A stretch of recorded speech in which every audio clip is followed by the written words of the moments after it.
好了，各位，今天的直播呢就这么开始啦。有网友特别问，方恩格律师今天会来吗？你看我身边有一个叫做方恩格的人吗？而且他妈6点半才跟我讲说，我今天因为实在很怕下雨啊，所以我今天不来。我昨天讲他不防水是真的，不是我在跟各位开玩笑。但是因为他临时跟我讲，所以各位今天的题目是在1个小时之内，我在路上骑 U-Bike 的时候，突然接到方恩格的电话。方恩格说：“哎呀，今天我就不来啊。”我说：“我靠妈，现在6点半呢，我7点半之前要开直播啊。”于是呢，方恩格不防水，那所以我们就必须要这个想办法把直播赶出来。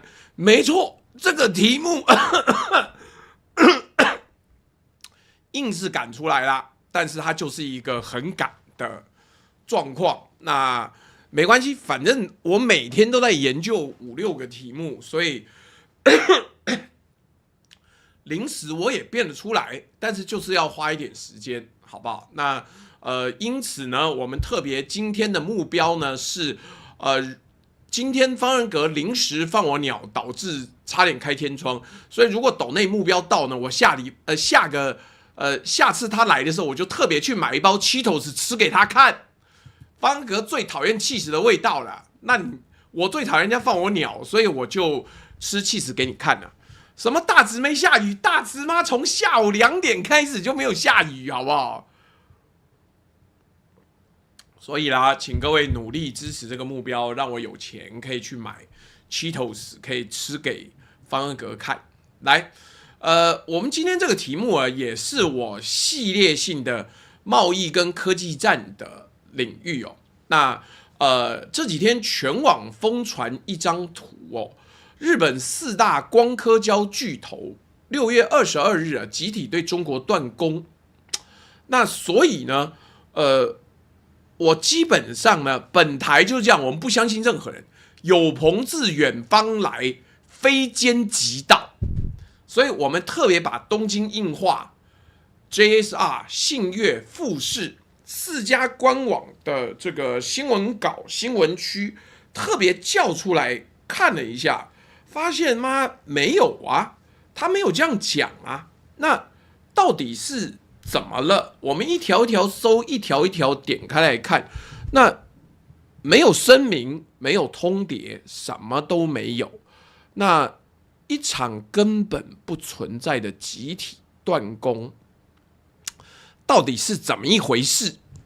来，我是朱学恒，这里是万事东事务所。今天是2026年6月29号，我们聊的是光刻胶封锁跟中方如何对应，跟美方怎么样子掺一脚。所以今天的定场诗很简单。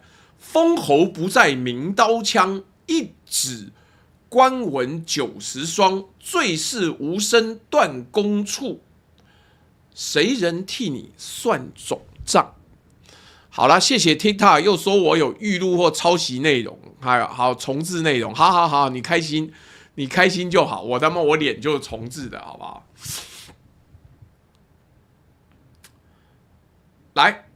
各位同学晚安啊！我们今天从一张图开始讲起啊。你如果这几天有在看财经类的群组啊，看抖音、看微博、看那些股票讨论区，你大概会看到一张图或者这样一段话，叫做日本4大光刻胶巨头东京印化、JSR、信越化学、富士在6月22号同步官宣对中国实施终极封锁。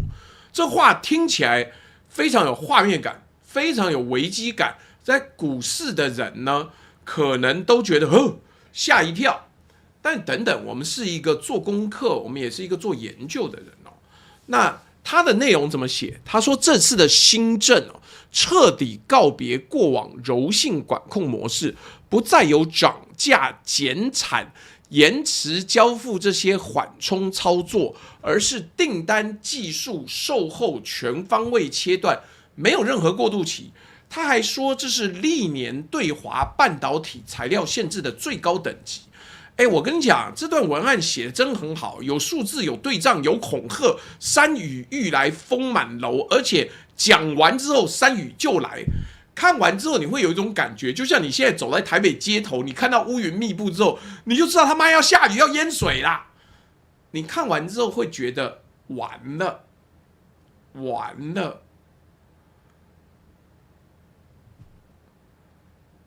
中国晶片要断粮了，这是继2019年日本制裁韩国之后又一次的制裁核弹。然后呢，小弟无聊，但是做节目必须要做，我去查证了。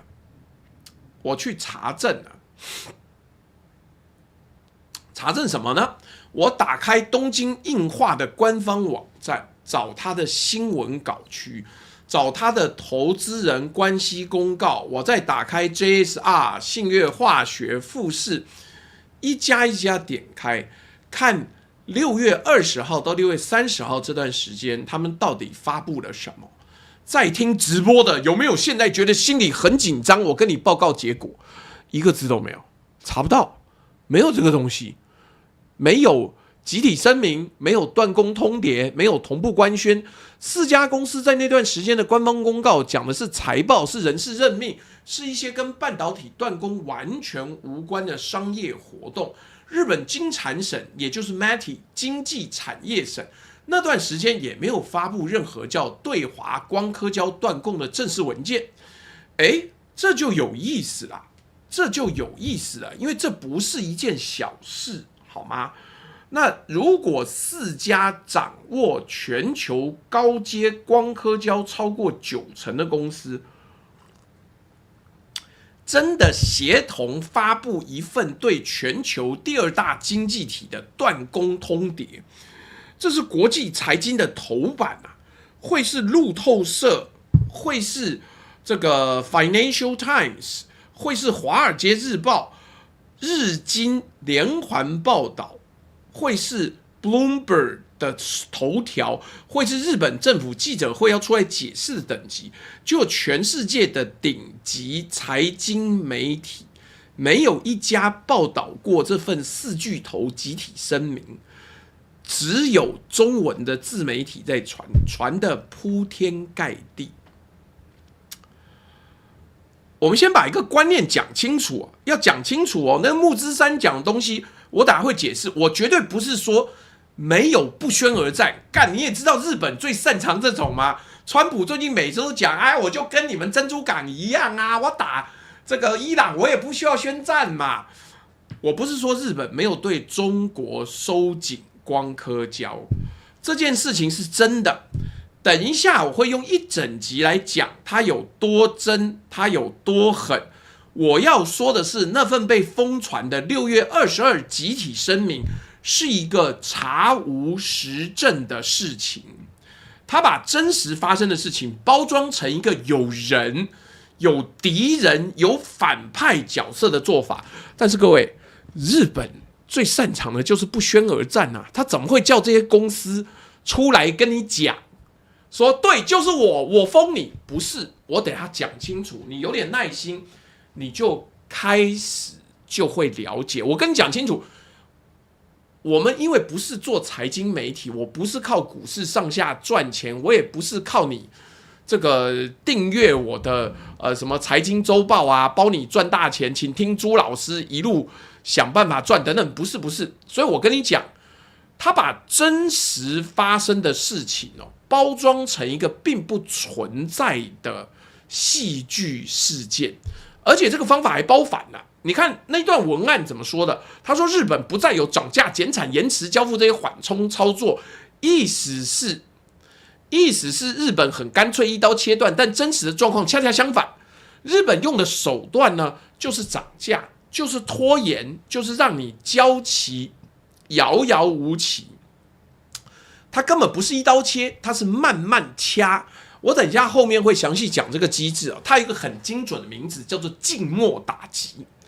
所以你发现一个很荒谬的事情，那份假声明或是那一份创作型的新闻，把慢性绞杀写成了痛快处决，但是不是？可是他狠不狠？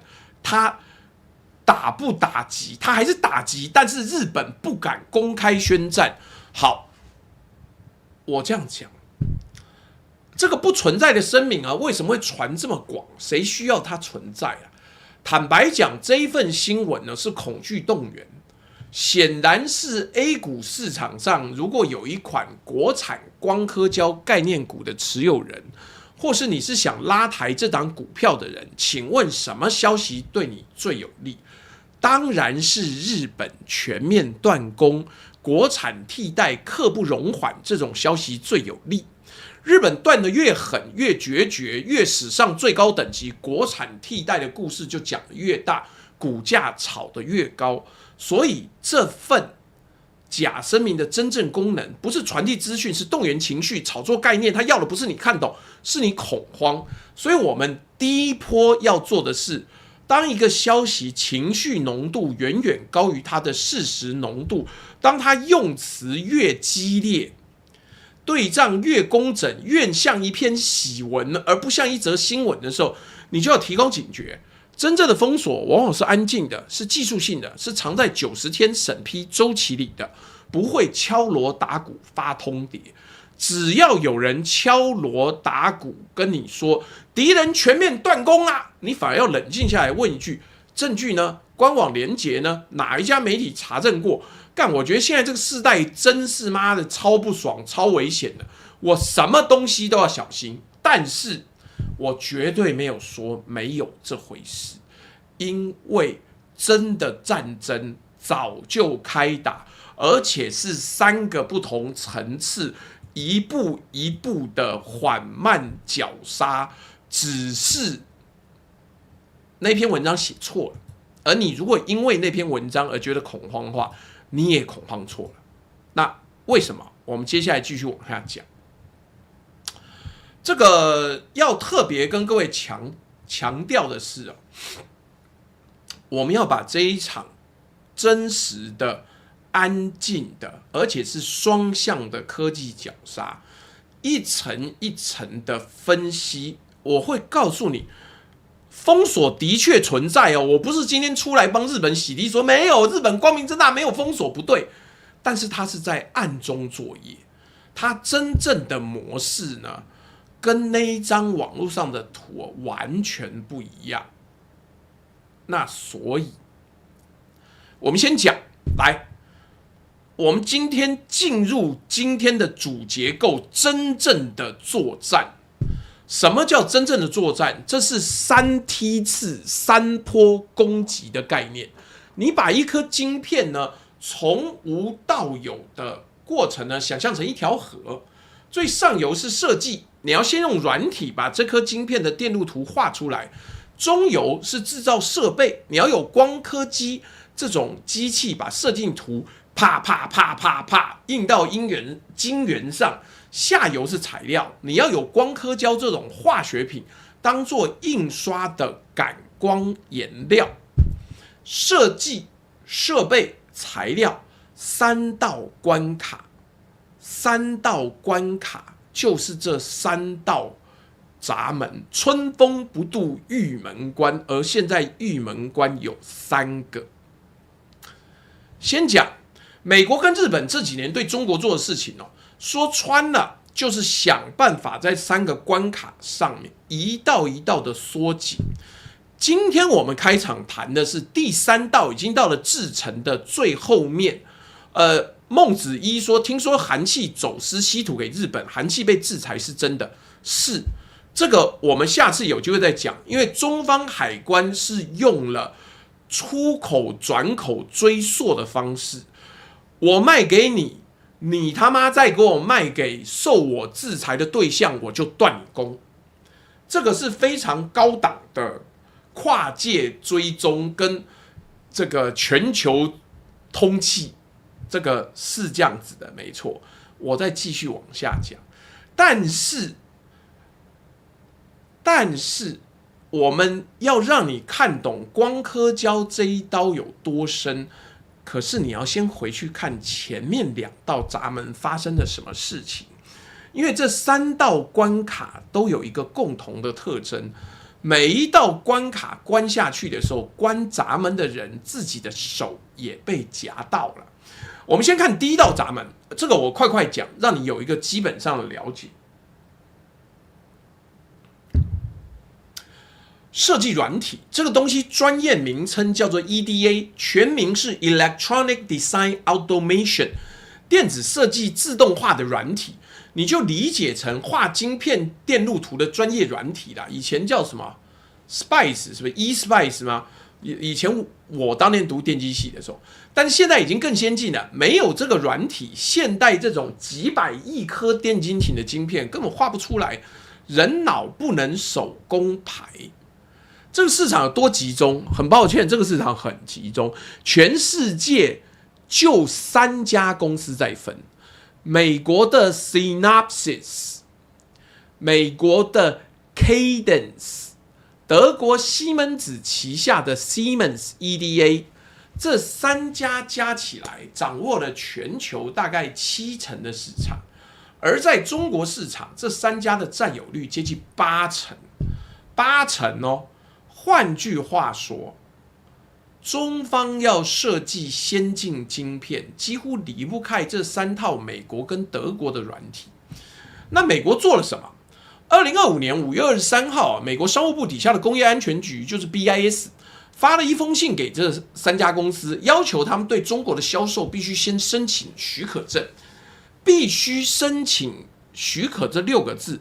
在出口管制的世界里，常常就是实质禁止的客气说法，效果立竿见影啊 ！Synopsys 这家公司直接暂停了它的财务预测，这对一家上市公司来说是很严重的动作，等于是跟股东说：靠，我如果要合规，我要法遵，我现在没办法估我接下来能赚多少钱了。他甚至一度关闭了在中国的营运。在听直播的各位，你听到这里是不是觉得哇，这一刀很狠哦？从最上游的设计就掐死你。对，这一刀确实掐在7寸上，但你猜猜看，这个制裁持续了多久？这个制裁持续了多久？6周而已啊！6个星期就停了。2025年7月2号，这道对 EDA 的限制被撤销了，从5月23号到7月2号，不到6个礼拜。为什么？为什么？很有效，对不对？但为什么6周就没了？你要理解啊，这个卡脖子这件事情呢是双向的。美国卡中国的 EDA 看起来中国很痛，但你反过来看。这3家公司呢？这3家公司在中国有多少生意？我给你一个数字啊 ，Synopsys 在2024财报那一年哦，光是中国市场的销售额接近10亿美金，占它整体营收大概16%。Cadence 在中国的营收是5.5亿美元，占12%。占12%。换句话说，这个关卡关下去，被夹到手的不只是中国，还有这3家美国公司自己的荷包。砍掉中国市场，等于砍掉自己1到2成的营收啊！华尔街的股东会答应吗？当然不会，当然不会。但光是企业利益还不足以让美国在6周之内松手。真正让美国松手是另外一只手，中国的反制啦，反击权交叉反击权出来了。中国手上的稀土牌，我们以前就讲过了，后面也会再讲这一张牌是怎么运作的。你这边先记住结论就好。在那段时间，中方透过稀土出口的反制，逼得美国在 EDA 这道关卡上做了让步。这是一次清清楚楚的，你有张良计，我有过桥梯；你有 EDA， 我有重稀土，就交换了，没办法。所以你看，第一道关卡给我们上的第一课是什么？互相制裁啊，不是单向的碾压，是双刃的互砍啊！你卡我的7寸，我也卡你的7寸，最后比的是谁先挡不住。谁的股东先抗议，谁的产业链先喊痛。这一刻，请各位记在心里，因为等我们讲到光刻胶、讲到日本的时候，你会发现同一个逻辑一直在重复。每一道下给中国的关卡背后都有西方自己要付的代价，差别只在于这个代价6周就浮现了，还是要拖很久才浮现。EDA 这道闸门代价6周就浮现，所以它6周就松了。接下来第2道闸门光刻机代价浮现的慢一点，但反对的声音来自一个你想不到的地方，被当成武器的那家公司自己反对。好，你各位，如果你书读的不够多，你可以听我讲，不要在那边自己幻想。中国早就准备不进口日本的光阻了，说是这样子说，但是就是做不好准备嘛，哪有那么快？我也做好准备，我今天晚上可以肚子饿撑过去，但我现在就肚子饿，我只好吃了烤玉米。各位，我们烤玉米大概剩5到10组而已啊，你赶快下单，可能还有，晚下单就没有了哦。这个礼拜大概就是最后1周了。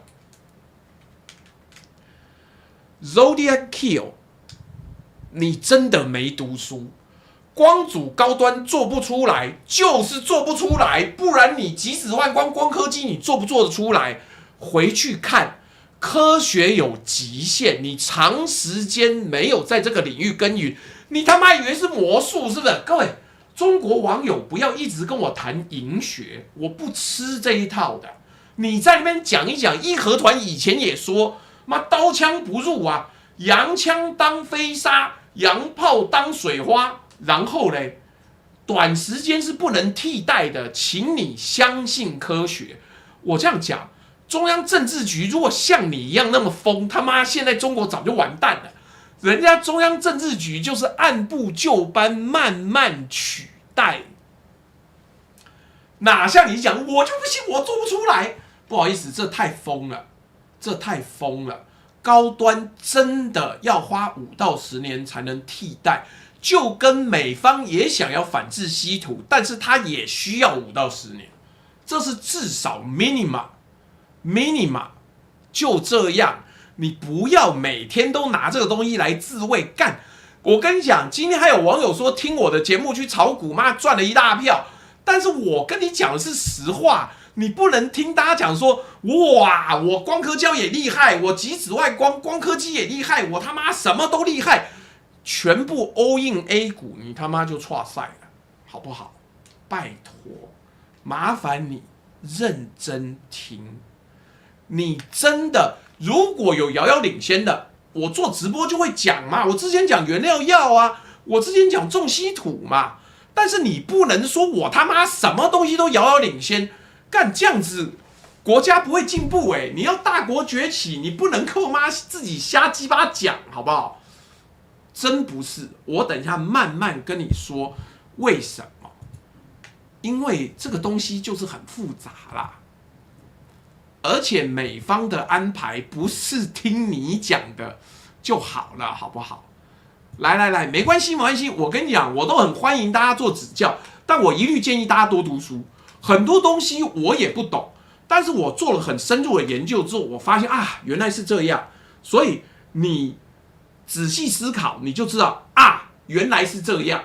所以我们接下来要讲的下一个 chapter 啊，等等，我要念一下斗内，下一个 chapter 你就仔细看、仔细听，好吧？我保证没有要这个违逆科学瞎鸡巴讲没有要，好不好？这个对了，你说对等制裁也对，但是你有张良计，我有过桥梯，大家就互相瞎弄嘛。来，所以我要先讲今天的斗内目标是，方格礼拜3来，因为他放我鸟，我内心熊觉得不爽，所以我决定要这个在他面前吃Cheetos，因为方格最讨厌起司味道的零食，所以我们在斗内成功之后就要吃给他看。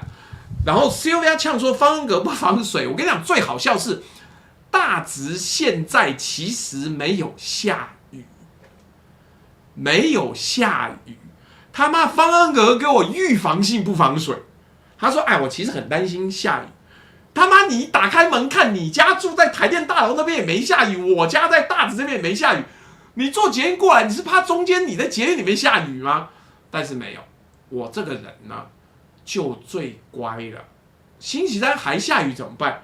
那我就在房间再吃气死啊，不然怎么办？他没有，我就现场再做一集预备嘛，不然怎么办呢？是因为要呛说方格不防水，坏掉龙酒说请支持水溶性律师担任阿尔巴老猪并按赞分享加群热推。购买商品也请问老朱助打气，谢谢。Kevin1618 说方仙到台北就变纸糊的，哈哈，赶快把他不喜欢都搬到直播间来吃。Claudia Hanna 说抖，朱大加油，不防水的老方。Mr. 阿卡塞说这个目标肯定要加一的，很怀念 Bruce Wang 的大斗，使用气味攻击方恩格，支持九哥使用水溶性律师担任阿尔巴朱大活动，请各位网友别吝啬按赞，手机热推，有余力者烦请移驾至阿呆福利社。选购精选商品，谢谢。By the way， 先挂听忙碌去。Kevin 1.618 说抖一个以色列铁穹的防水漆给方恩格防水。千 U 炮说赞助气死，怡说支持气死口味Cheetos。Mr. 刘建怡说车力巨人 VS 维尼。而且我顺带要讲，日本最近不是日经出了一个新的民调，说吗？这个高市早苗呢，民调支持度高达68%呀！我一想说，哇靠，68%简直比天皇还受支持啊！所以我就问我日本的朋友，我说这怎么搞的？结果日本的 X 上面就有网友讲说，我看了这个民调电话，我打过去，发现我打过去自主提供意见、接受民调也算。所以换句话说，你在高市早苗那个民调里面，如果你先知道那一个民调电话，你自己打过去也算哦。好啦，由于台湾这边我们多的是这种瞎鸡巴讲民调，所以我就不要多说了，我继续往下讲。高市早苗的民调呢，我们之后会再另外做一集啦，今天不要再多说，好不好？那所以第二道关卡叫光刻机。光刻机是什么？简单讲，它是把晶片设计图转印到矽晶圆上的机器，是整个半导体最贵、最精密、技术门槛最高的一台机器。全世界能做最先进光刻机的只有一家公司，荷兰的艾斯摩尔 ASML。它是真正意义上独占，没有之一，没有别人。光刻机分几个等级哦，高阶的叫 EUV 极紫外光 Ultra 不对 EUV 好不管，极紫外光是做7奈米以下最先进晶片用的，这个美国早就禁止艾斯摩尔卖给中国了，一台都不准。低阶一点叫 DUV 深紫外光，做成熟制程跟勉强拼凑，因为它用重复曝光拼凑先进制程用的，这过去管的比较松。艾斯摩尔还能卖一部分给中国。现在发生什么事情？现在发生的美方一路在喊科技战。所以，他的 Match 法案，他要把连 DUV， 就是过去中方还可以买的低阶光刻机呢，也全面禁止卖给中国。第二，这个更狠，他要连售后维护都禁掉。也就是我今天跟你买了，你正常要吗？管我后面的维修跟 update， 对不对？美国众议院提这个法案，也是准备要禁，连售后服务都不准。那我这边稍稍讲一下，为什么禁维护这件事情这么狠？你买一台冰箱装好，插上电，可以放10年没人管，除非它坏掉。但光刻机不是冰箱，光刻机是一台需要原厂工程师定期来校准、来保养、来替换零件的精密仪器。你把维护断掉，意思是说，就算这台机器已经卖给你，它就卖断了，已经装在你工厂里，它在长期高负荷运转之下，会慢慢的走样，慢慢的偏移，必须要重新校准，精度会慢慢的掉。它不是立刻停摆，是慢慢的废掉。你花几十亿买一台机器之后，让它慢慢摆着烂，干这什么逻辑？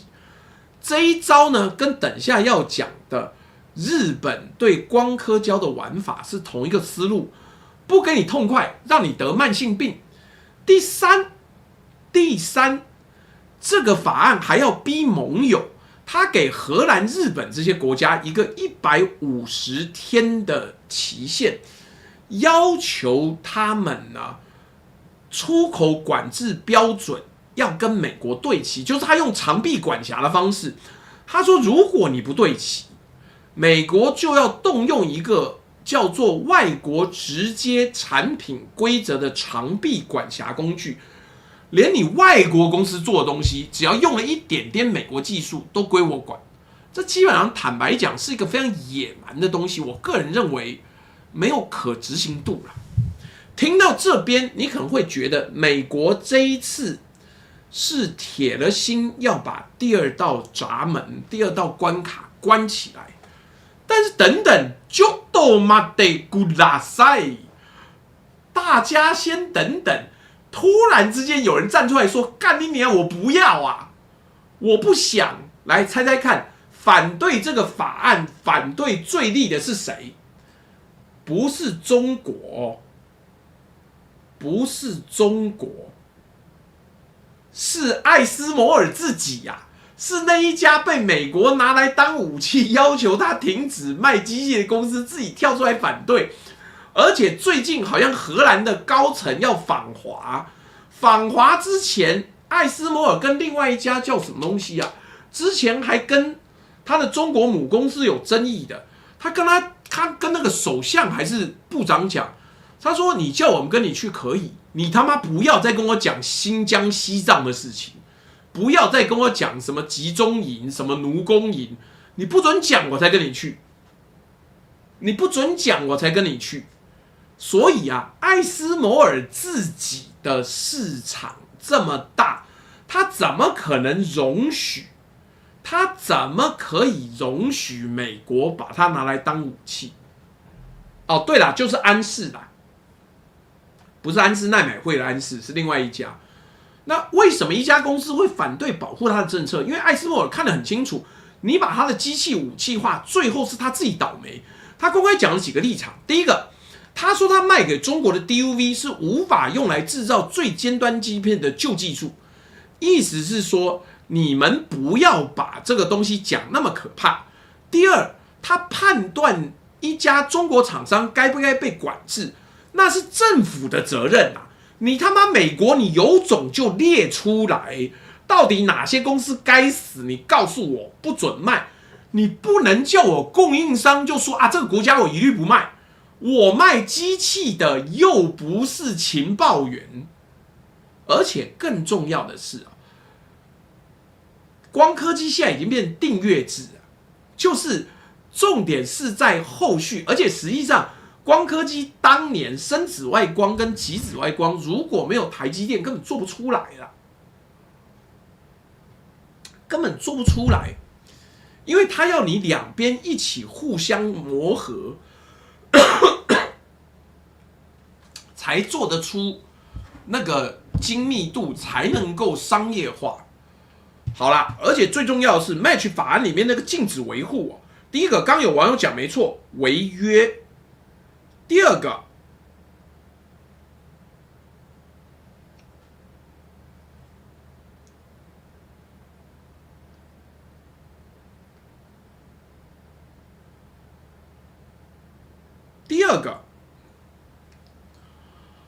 光刻机的售后服务保养零件是高毛利的长期收入因为就是那些就是那些不值钱的工程师，到处飞来飞去。台积电里面甚至有几百上千人的艾斯摩尔的员工，就是帮你调教、帮你维护的，它毛利很高呢。所以你把这一块也禁掉，那流的是艾斯摩尔的血啊，流的是艾斯摩尔的血，而且这血流的不小。艾斯摩尔在2025年光是中国市场占了整体营收的30%，哦！你要一家公司因为美国不爽中国，自己砍掉自己30%的生意去配合一个法案，他当然跳出来反对啊！而且我跟你讲一个更有意思的细节，这个法案还有一个5年落日条款。意思是呢，这不是永久的，5年后要自动失效，要重新检讨。各位想想看，这代表什么？这代表连提案的人心里都清楚，把技术武器化这件事情是有保存期限的，是有副作用的，不能无限期的搞下去啊！那你要无限期搞下去，我他妈就跟你拼命啊！那结果呢？你就要求我艾斯摩尔要配合你，有病是吧？这个不是一个可以永远焊死的关卡，是一道你把它焊上去之后，5年后还要回来看看自己手有没有被夹烂的关卡啦。就这样啦。这件事情甚至惊动了荷兰的王室，荷兰国王、王后、首相到华盛顿的一场晚宴上，直接向川普表达了对这个法案可能伤害艾斯摩尔商业利益的担忧。你想想看，要一个国家的国王亲自出面讲话，这代表艾斯摩尔对荷兰来说是什么等级的国本企业？就是他国家最大，就他的啦。飞利浦搞不好现在有没有比他大，我不知道。所以第二个关卡给我们的功课是什么？它跟第一道关卡是同一课，但是更深一层。第一道关卡的 EDA 还是软体，告诉我们说双方互相制裁是双面刃。第二道关卡，艾斯摩尔告诉我们，有的时候连那个关卡本身都不想被挥被关，因为这把刀知道挥下去的时候，刀柄也在流血。那个被全世界当成科技霸权象征的艾斯摩尔，那个荷兰的国本，他最想要的其实不是当英雄，不是当武器，他最想要的是闷声发大财呀！他只想把机器卖掉，把维护费收进来。他非常清楚，当技术变成地缘政治的人质，最先被牺牲的往往就是技术本身啊，跟这家公司本身。而你会发现，日本在这道闸门上的玩法，比前面2个关卡都更安静、更精准，也更难解。顺带一提，今天6月29号 ，Match 法案至今还没有在众议院表决，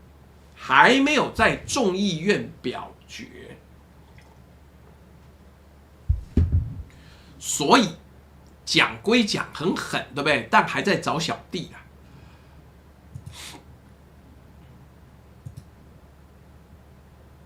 来，但是我们接下来要讲了。前面有人讲你就听我说什么？我们中方全部光刻胶都可以自己做，不是？你要把它讲清楚。但我要先讲，我肚子又饿了，让我吃下这个烤玉米。这个我在看影片、看电影的时候，真的很开心。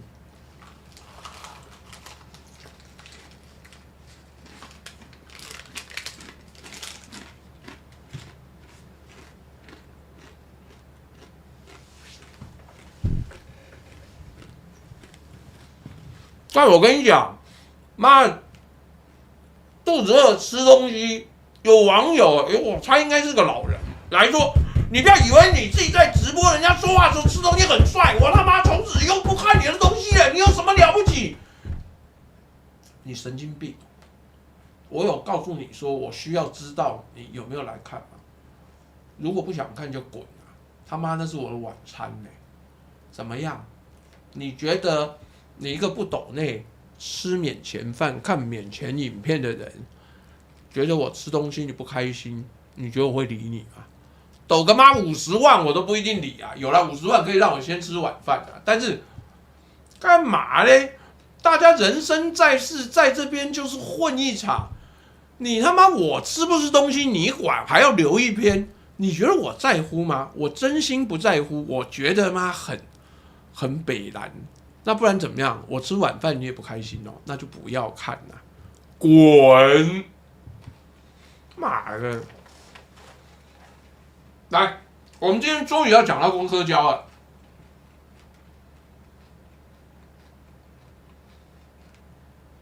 先让我30秒把光刻胶科普一下，因为这是今天一切的基础。刚讲过，光刻机是把设计图印到晶圆上的机器，它的那个能源输出效率极其之差，大概是100万比1。你输入100万瓦，它可以打出1瓦的能量。光刻机是把设计图印到晶圆上的机器，光刻胶呢？光刻胶就是那一层感光颜料，就跟你在做捐印的时候刷上去的那个颜料是一样的东西。你在晶圆上面涂一层光刻胶，光刻机的光打下来，被光照到的地方会起化学变化，这样就能在晶圆上刻出极其微小的电路。你可以把它想成晶片制造的相纸，就以前还有胶卷的时候那个胶片，没有相纸，再好的相机也洗不出照片。而且这个相纸是分等级的。现在在那边留言说，你以为我们做不出来吗？那表示你没有做功课。让我认真而且冷静的告诉你，光刻胶的等级越高，能洗出越精密的电路。光刻胶有解析度的差别的，由低到高哦，大概是这样。I 线、KRF、ARF 浸润式，然后是最顶级的 EUV。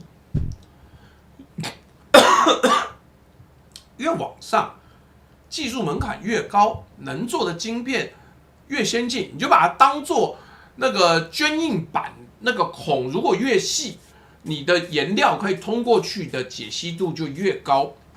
那很抱歉，这个市场谁说了算？日本东京印化、JSR、信越、富士这4家日本公司，它掌握的是全球高阶光刻胶。也就是我们刚刚跟你讲的光刻胶分等级，你不能因为你做得出一台脚踏车，你就说我也不缺法拉利的1级方程式赛车，不是，这不一样。来，所以在 EUV 极紫外光这个最顶级的等级，日本这4家公司掌握了接近100%的光刻胶。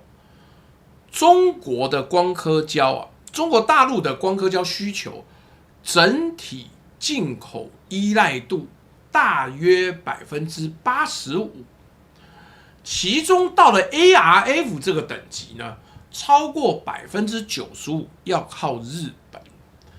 EUV 等级呢，几乎是100%，也就是中方现在自己在测试 EUV， 不管是4个DUV 叠在一起做 EUV， 或者是他自己开发自己的 EUV， 他需要的光刻胶也是要从日本进口。所以你看那个 poop cheat like shit， 靠腰妈，你这个东西你真有够长。所以大部分的中低端其实中方已经可以量产，但是到最高端的顶级的时候，中方很抱歉还是不行，日本一家独大。还有网友说光刻胶没啥用，你高兴就好。光刻胶又不是你家的那个贴纸、乳胶漆或者是粘胶，你说没啥用就好，没啥用开心就好。好不好？那所以光刻胶的依赖度比设计软体那道闸门还要密。设计软体还有德国的西门子可以分散，3家嘛，有1家可以分散。光刻胶的高阶品，以国家来讲，基本上就是日本一家独大。对不起，就是这样。那日本动手了没？日本有没有想办法阻碍光刻胶进口？有。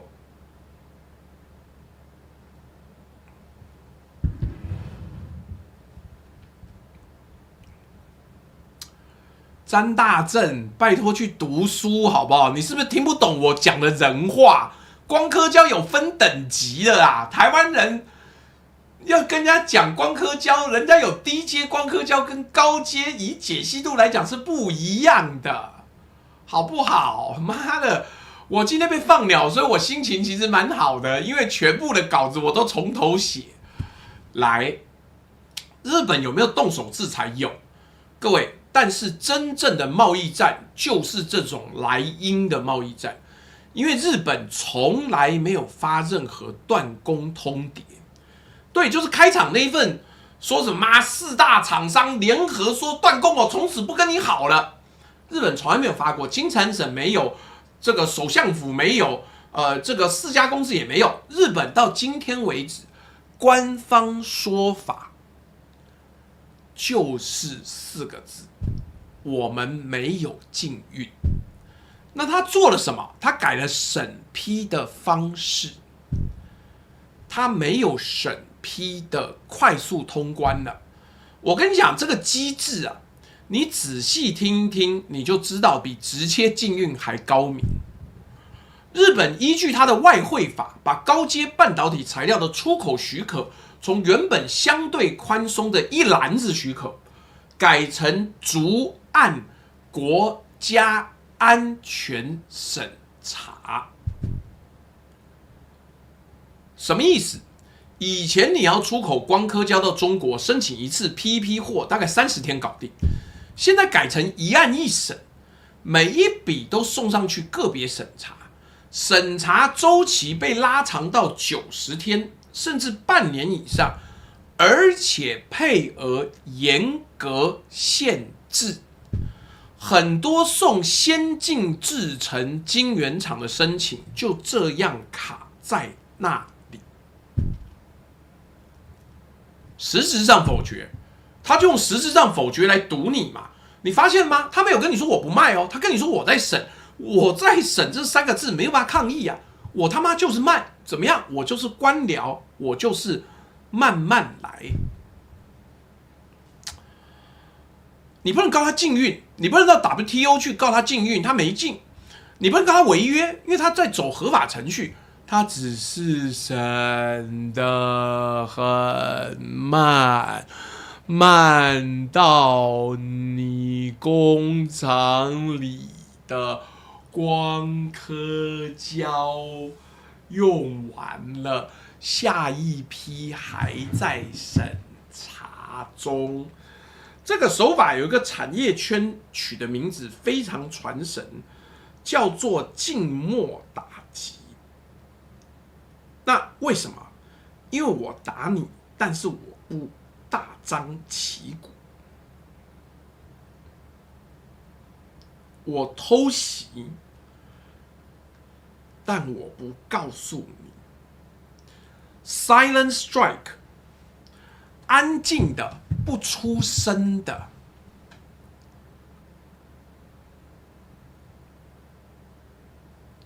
博言，你说这我们没有被日本禁运啊，所以我们的 EUV 光刻胶是量大管饱啊，但是日本就是刁难中方的 EUV。我跟你讲，中方的 EUV 还没有做出来，但是你们已经在测试你们的 EUV 等级的光刻机的时候，他不给你那个光刻胶啊。所以没有办法做，好不好？那我这样讲啦。第一个呢，刚有网友问说，请问光刻胶呢？光刻胶原料，日本光刻胶原料哪里来的？那我们先讲光刻胶，大致由树脂 resin 或膜材料、感光剂、光引发剂跟溶剂和少量添加剂组成。那溶剂是什么呢？溶剂最主要是来自于丙二醇甲醚醋酸酯跟丙二醇甲醚，这些是来自于石脑油裂解产生的丙烯，进一步合成环氧丙烷后制成。日本企业有很完整的国内产业链，但它前一阵因为石脑油不够，它也受到影响。但上游的日本的石脑油呢，高度依赖中东进口。也就是光刻胶以它的特性来讲呢，你要让它生不出来，你就得要拦截中东过来的石油。那中间呢，我说树脂与单体呢，叫酚醛树脂、丙烯酸酯树脂、聚烃基本乙烯衍生物，那个是住友化学、信越化学、陶氏主导高端供应，日本企业自身生产或是进口高纯度原料。那但是光引发剂跟添加剂包含了光质产酸剂等部分涉及氟化物稀土元素。中国在萤石、稀土、高纯度氢氟酸等基础原料上有优势，日本相关进口依赖度高，也就是光刻胶里面有一部分占极少的光引发剂，也要靠中国的稀土。所以日本的原料来源特点是国内有优势，但是进口依赖主要是石脑油跟中方的萤石稀土跟某些溶剂。那所以你制裁我，我就制裁你嘛。那原料端也不是那么高度自给自足，所以基线啊、I 线啊、KRF 啊、ARF 跟 EUV 呢，跟企业不一样，这个我们就不要讲太细了。所以日方要做这样程度，伤敌100而自伤800吧。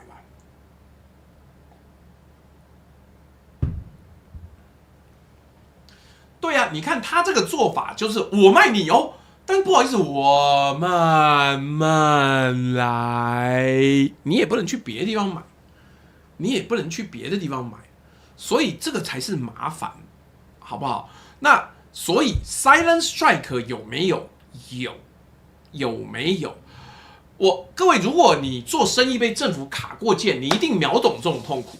最让你绝望的，从来不是一张白纸黑字的驳回，是那句永远你在案子还在审理中，因为驳回你还能上诉，还能找出路，审理中你只能等，永无止境的等，而且你完全不知道要等到什么时候。不是啦，高松你讲的那一个东西呢，替代性没有那么高，好不好？你再去查一下，我可以告诉你，替代性如果这么高了，日方就不用担心有制裁跟拖延的。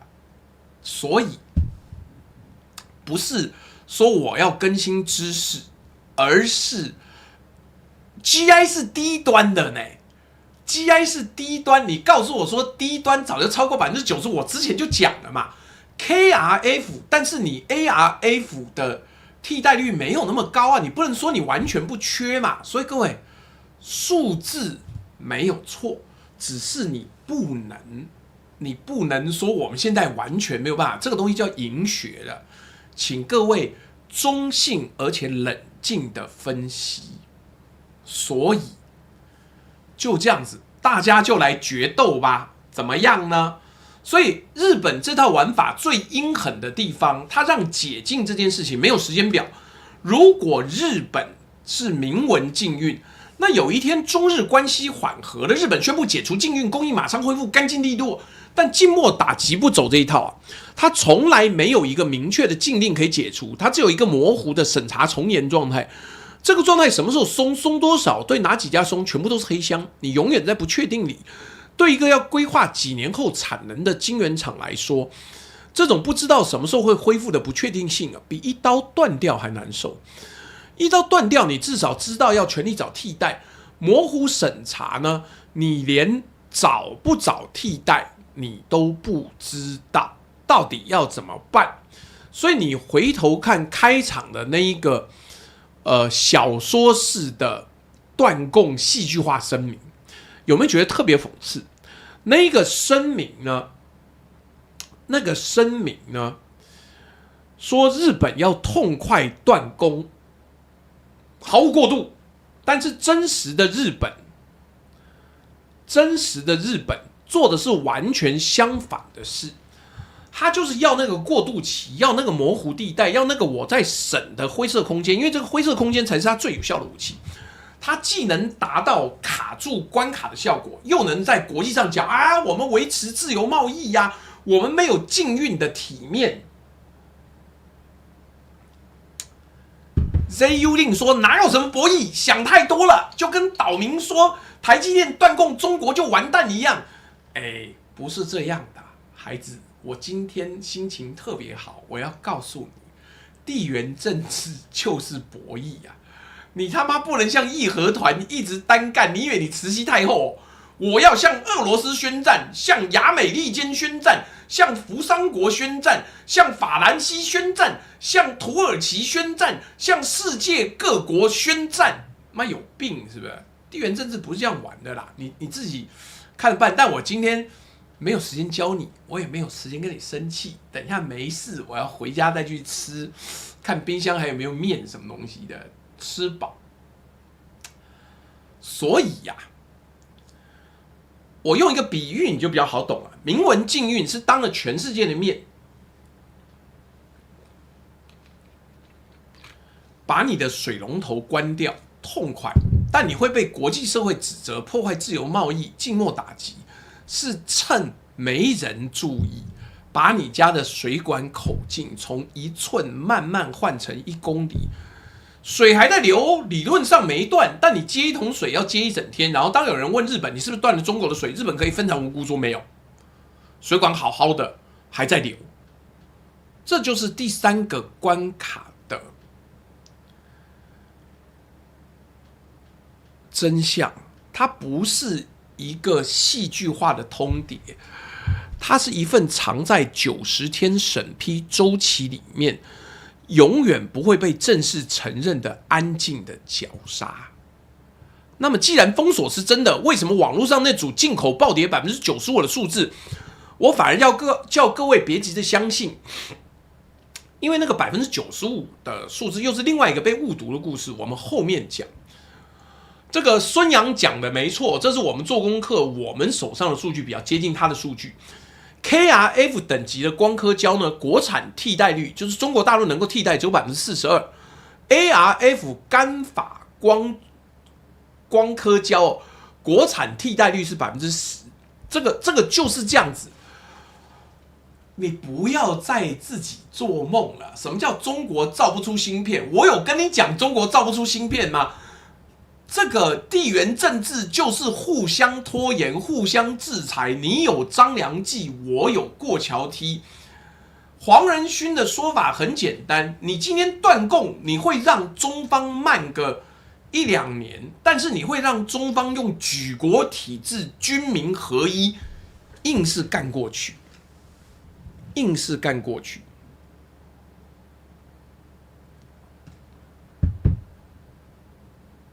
所以呀，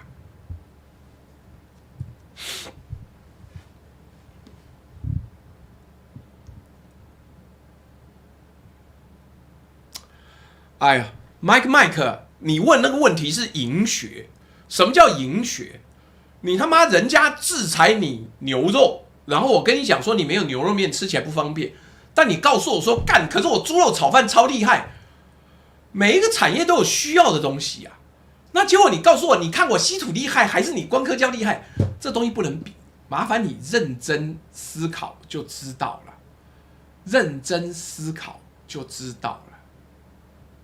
那所以，我真心不知道你今天如果只要赢，那好啦，赢啦，好不好？我今天都在看那个，等一下，我今天在看什么？我抖音上面都在看那个。妈的，一不小心忘记了。你真要赢，那我就跟你讲一个赢啊。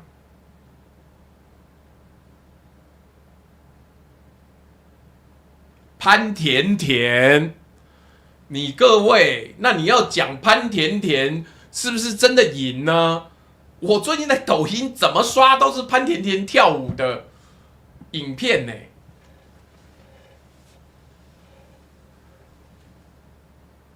好，乖。麦克说：“哦，这东西替换需要个过程，主要是良率验证。现在中国大陆全跑通，好，全跑通就开心，你开心就好。你去找光刻机，你去找光刻胶做，我没有，我不反对。那所以，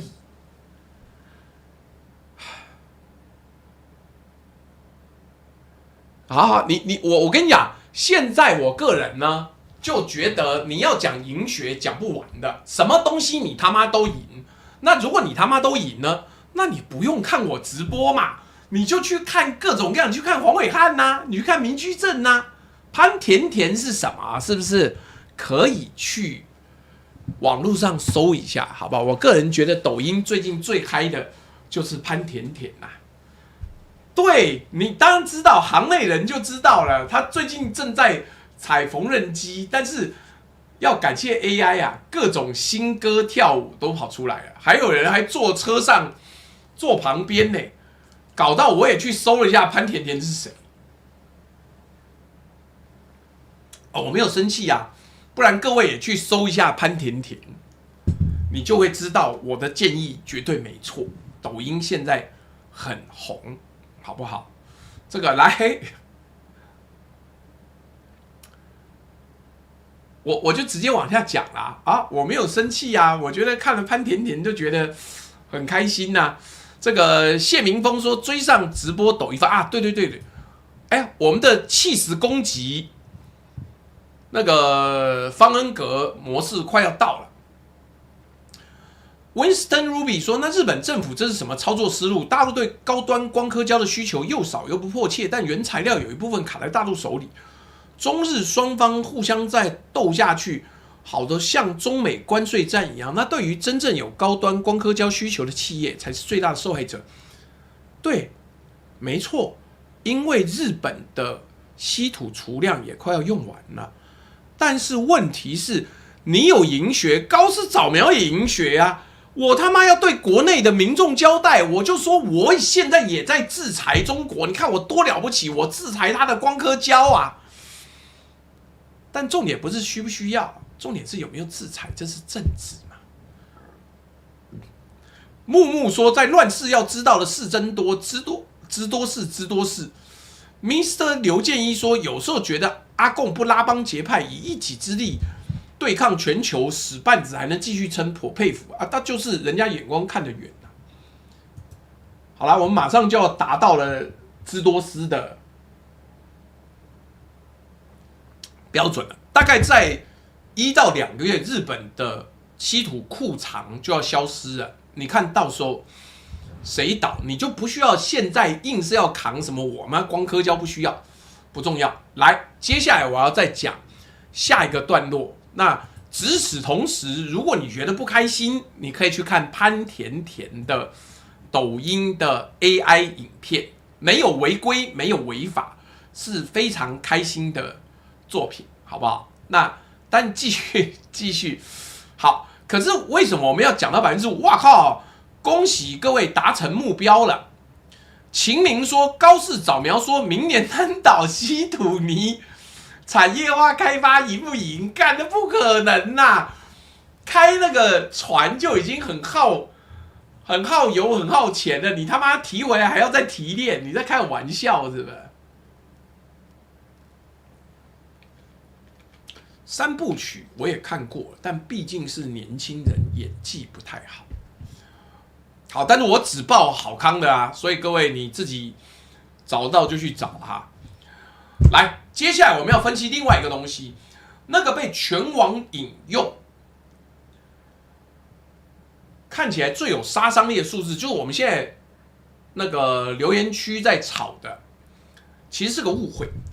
哪个数字就是这一个2026年第一季，中国从日本进口的光刻胶，从去年同期的2200吨，暴跌到111.3吨，跌幅95%。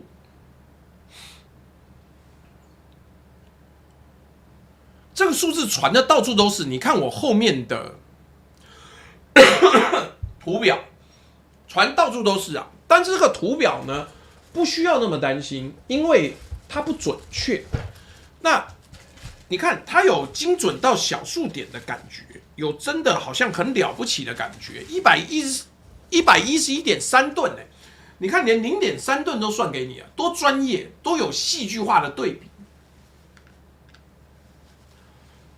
2200吨掉到111吨，跌掉95%，完美符合日本断供的剧本。但我跟各位讲，这个数字是一个统计上的陷阱，它不能说完全是假的，但它绝对被严重误读了。问题出在一个东西，叫做海关税号，英文叫做 HS code。我们多解释一下，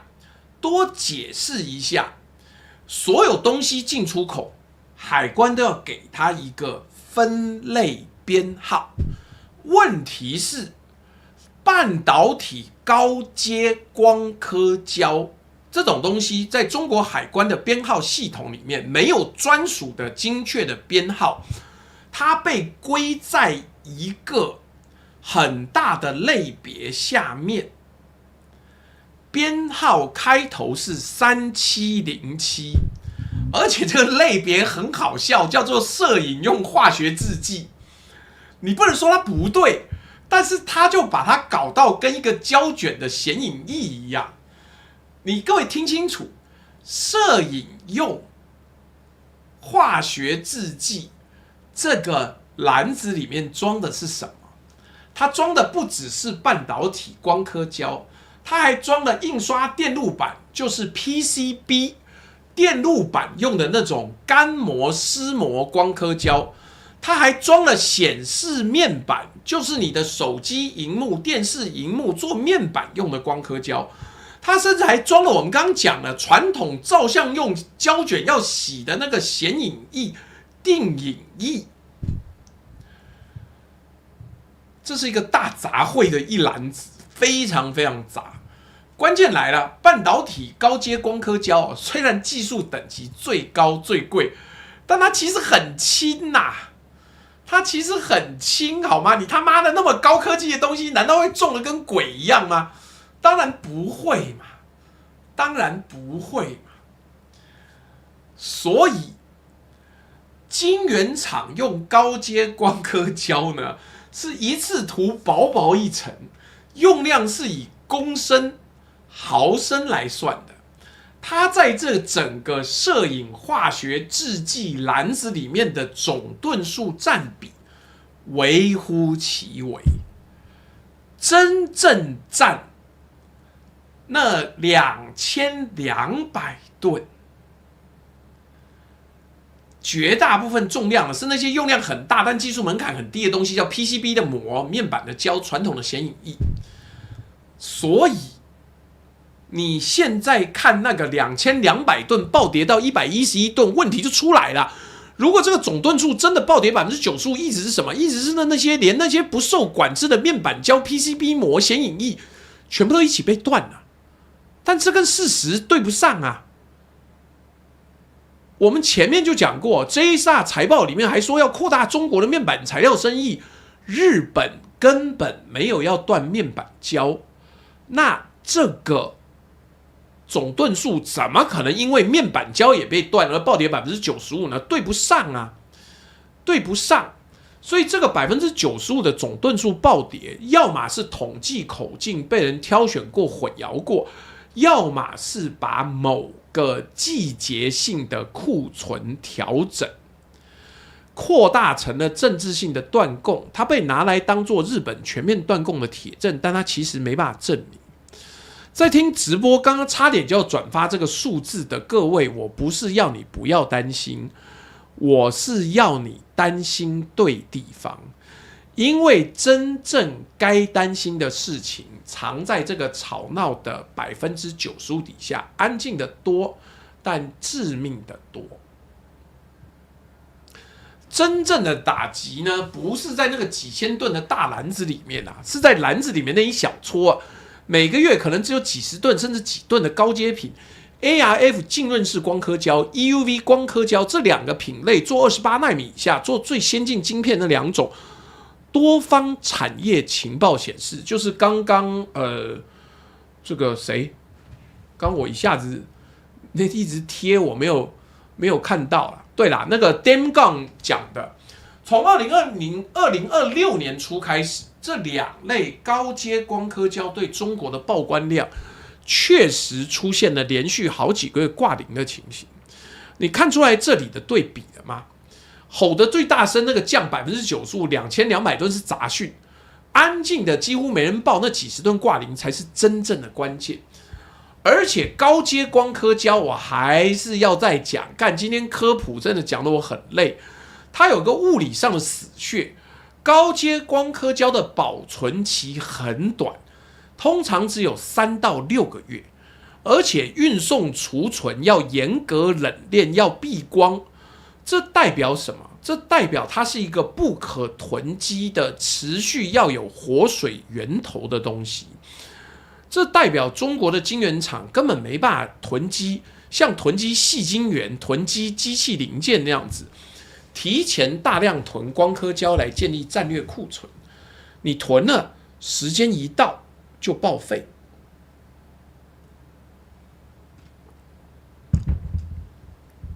这就是为什么我一开始说，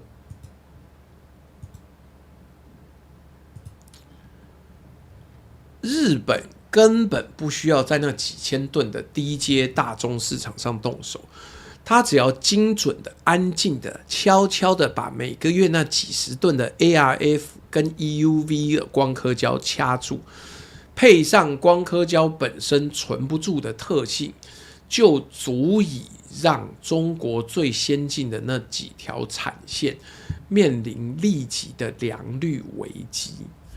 这就是为什么我一开始说啦，那一份听起来很爽，然后国仇家恨的痛快断供，连方向都搞错了。真实的日本要的不是声势浩大的95%，要的是那个没人注意、一刀毙命的几十吨。数字会骗人呐，尤其那一种精确到小数点又刚好符合你情绪的数字。在听直播的各位，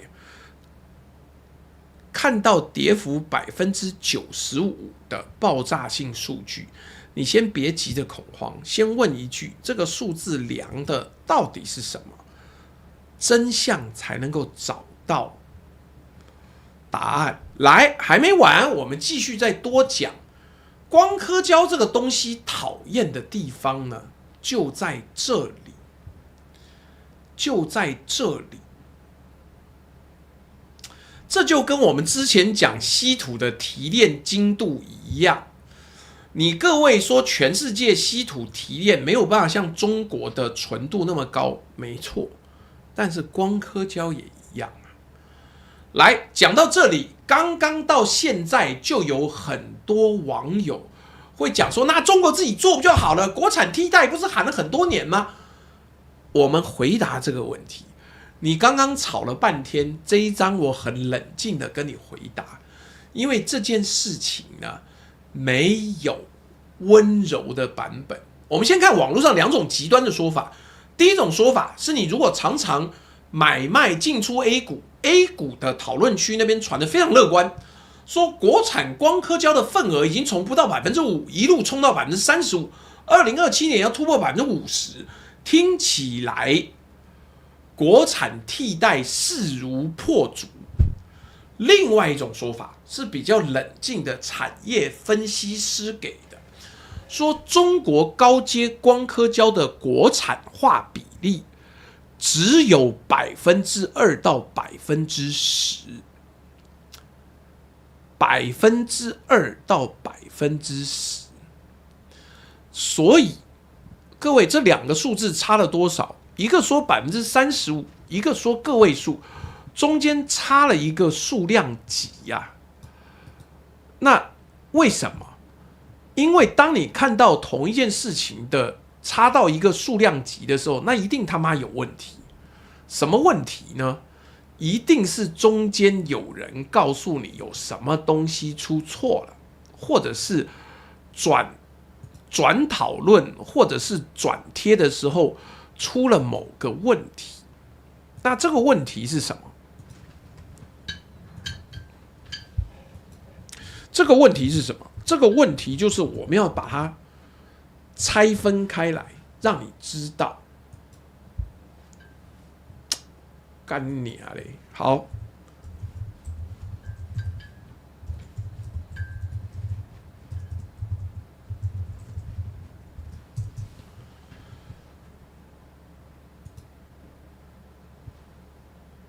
几乎可以肯定，比较大的那个数字是灌水的，因为差了10倍，所以我们今天只能采信保守的那一端，高阶品的国产化率大概是个位数，比较合理。但这个我说了，我们是推论哦。这里有一个非常重要的部分，你一定要听懂，不然会被两边都骗。国产光刻胶不是全部都不行，也不是全部都很强，它是一个极度头重脚轻的金字塔。金字塔的底部呢，来，我给各位看一下，不好意思，我把我的人缩小一点，你就看得比较清楚。你看一下我背后的图。金字塔的底部呢，低阶的 I 线 KRF 国产化 OK 的 ，I 线这种最低阶的国产率甚至可以到20%到30%。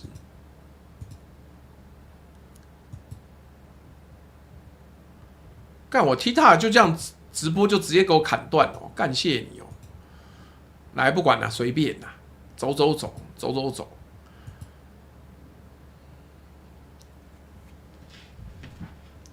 哦，刚刚有网友更正一件事情，我直接就在这边感谢他的 update， 因为我说过今天这一集写得很赶，我来不及做2次纠正。刚网友讲啊，海关编码资料库显示3707909010这个编码就是光刻胶，是专门的光刻胶编码。而3707909090才是其他摄影用化学制剂。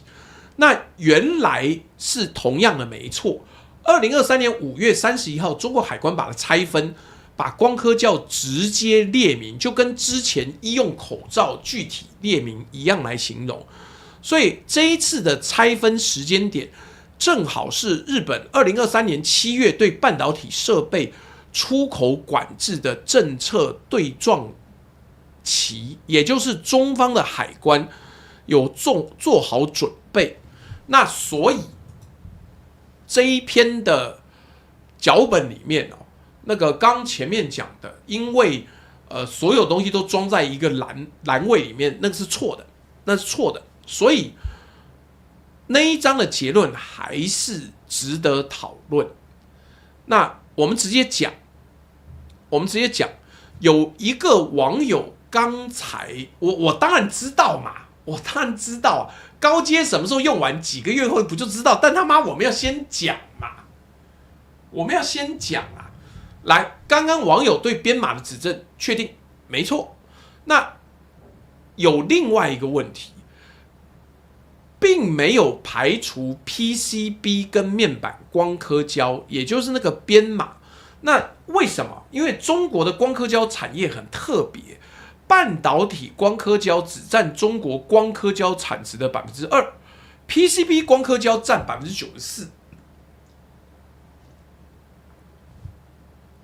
但问题来了，海关的3707909010光刻胶呢，是按用途分的吗？结果不是，它就叫光刻胶，没有分半导体用、面板用、PCB 用。所以这个你如果看到数据报道的话，那表示那一个分析师又在进一步去看了每一个资料，他搞不好用 AI 讲的。那半导体的高阶光刻胶呢，用量是真的极小。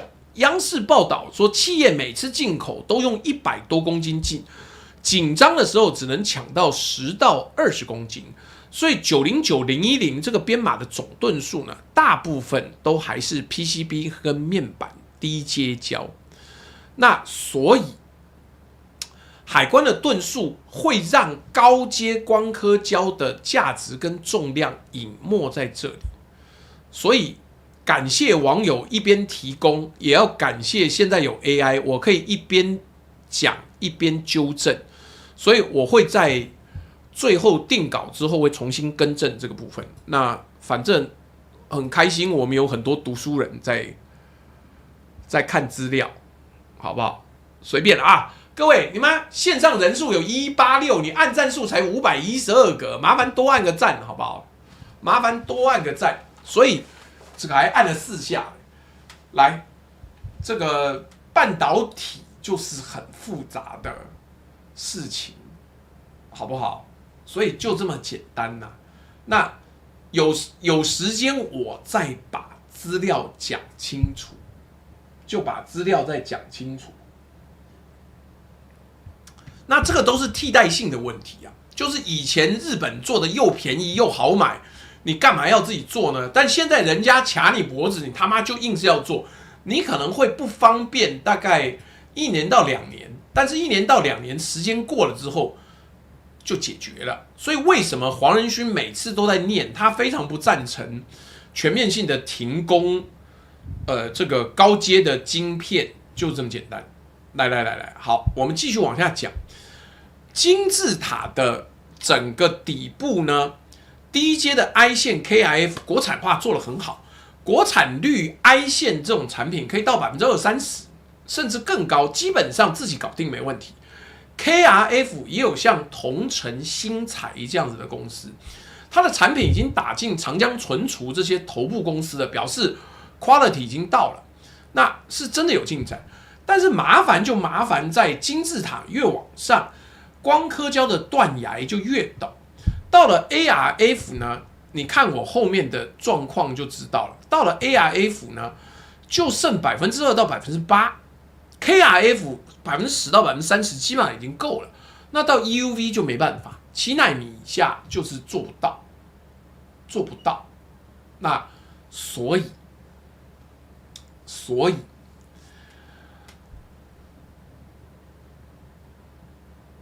28奈米以下的 ArF 国产化率只剩2%到8%，预计要1到2年才有办法再提升。全中国呢，只有像南大光电这种极少数企业具备初步的小批量供货能力，再往上到 EUV 最顶级那个等级是零国产率，没有办法，零国产率。那因为中方现在还没有可以做 EUV 曝光测试的光刻机嘛，所以相关材料的研发没有东西可以校准啊。那你买进来是拿来校准的，但是结果却没有东西可以校准，那根本没有办法工业化量产嘛。所以啊，你在 A 股听到的国产替代率势如破竹的故事呢，讲的是金字塔底端那些早就会做的东西。但是日本卡住的你的金字塔底端，决定先进制程生死的 ArF 跟 EUV 呢，国产替代率几乎是原地踏步。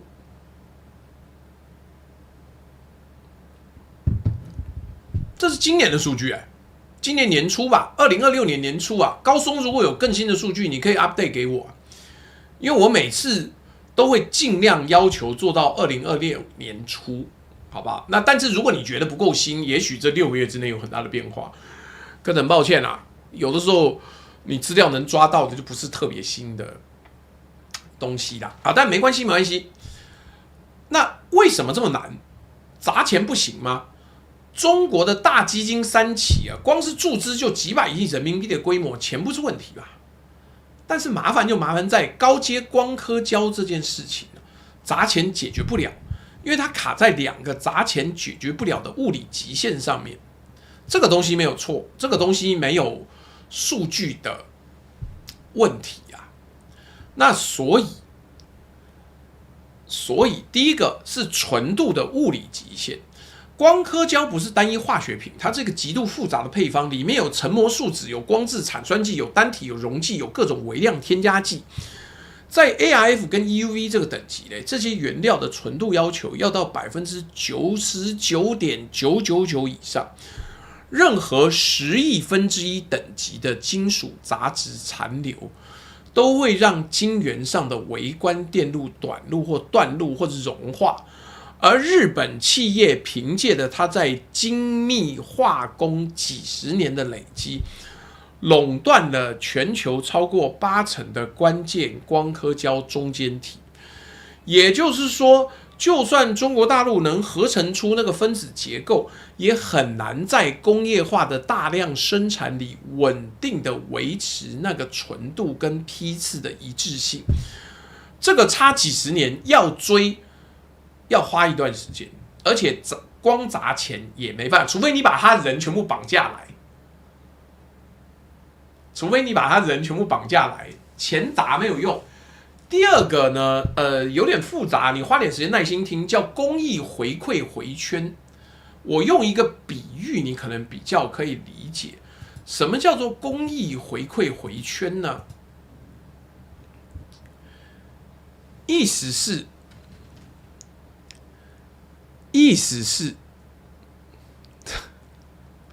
妈，刘冠超每次都在骂鸿蒙。好，简单讲，你开一家餐厅要研发一道新菜呢，光有食谱不够，你要不断的做，不断端给客人吃，不断听客人说太咸了、太硬了，然后回去调整。这种做了回馈调整的循环，就是工艺回馈回圈。没有客人的回馈，你的食谱永远是纸上谈兵。高阶光刻胶就是这道菜，它的配方优化高度依赖跟顶级光刻机、顶级晶圆厂的适配，长期联合调试。每一次曝光测试出来的数据，电路边缘多粗糙，对位差多少，都是调整配方的无价情报。那过去的问题就在于，过去中方的晶圆厂太过依赖日本的这一套，那结果当日本撤走了派驻在中国晶圆厂的工艺工程师，这一手才麻烦，因为它断掉的不只是售后服务，它断掉的是中国晶圆厂那个做回馈调整的循环，没有原厂工程师连光刻胶都是配合协助调试。再加上中方根本拿不到最先进的 EUV 光刻机来做材料验证，国产高阶光刻胶的研发陷入一个死胡同，没有设备可以测，没有数据可以改，你做出一锅料，但你没有那台顶级的炉子，没有消费者，也没有客户告诉你哪里要改，你只能对着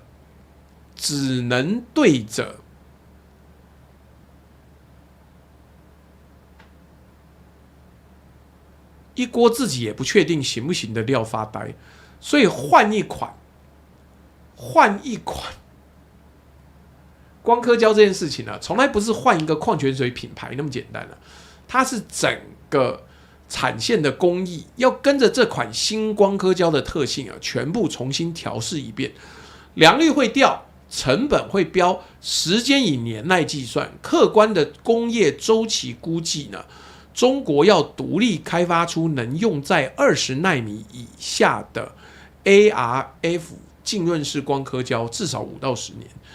EUV 光刻胶的自主化要跟 EUV 的自产化绑在一起，未来10年没有办法。所以网友有提也许你可以从韩国进 KRF 跟 ARF 的光刻胶，但是这是一个测试。因为你进他的光刻胶，你需要他的人来进场才能够做，所以今天这一集没有办法给你各位说中国的国产替代很快就能补上，因为那不是事实啊。事实是金字塔底部补得上，金字塔顶端真正被卡住的部分。好，网友叫我去了解一下鼎龙股份，我来看一看，好不好？我一边做直播一边可以去查资料。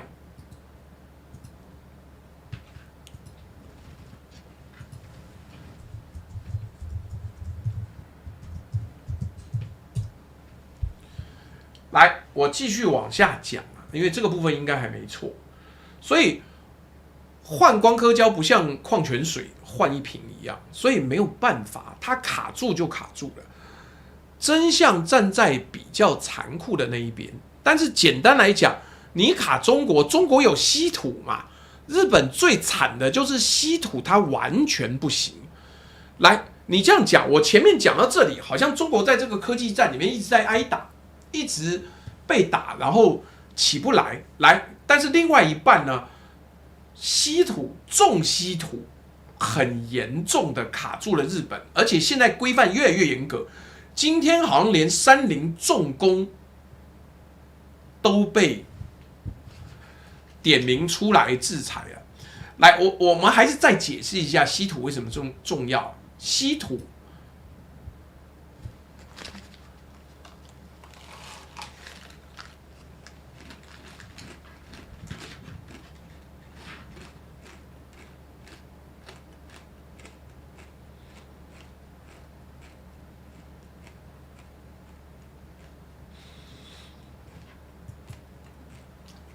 简单讲，11种元素的统称，有个特性，用量很小，无可取代。很多高科技产品，电动车、马达、风力发电机、精密武器的导引系统，还有等一下要讲的那些关键的技术，都需要一点点稀土，少了它转不动。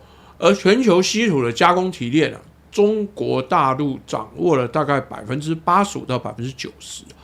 重稀土的部分呢，譬如说金属化处理。中方掌握超过99%啦，这个比光刻胶更极端呐。日本垄断高阶光刻胶90%了，中国垄断重稀土加工9%，所以这两个架打起来，到底谁赢谁输不知道，不知道。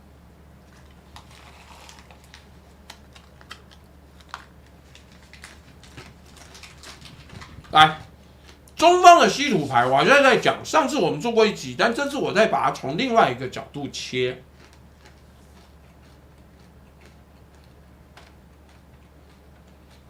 中方打的是双轨制，同一张稀土牌呢，对美国一种打法，对日本另一种打法。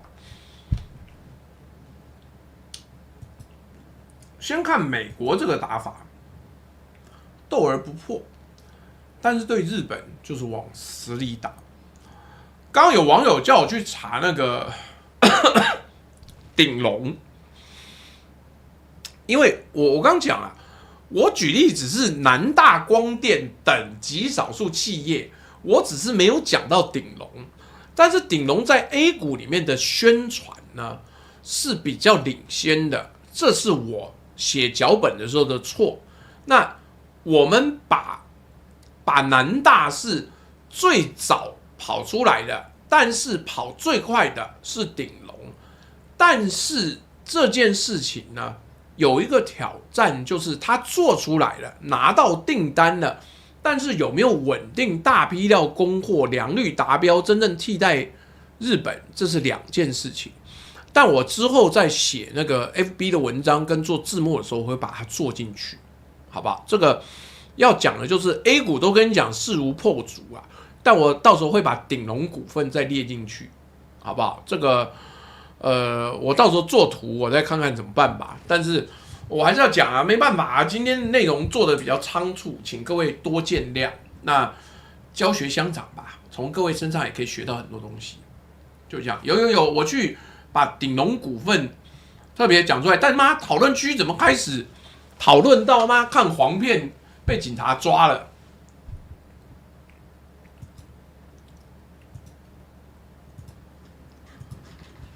干超爽！还有网友在那边讲，别吃了，太恶心了，干这我晚餐呢。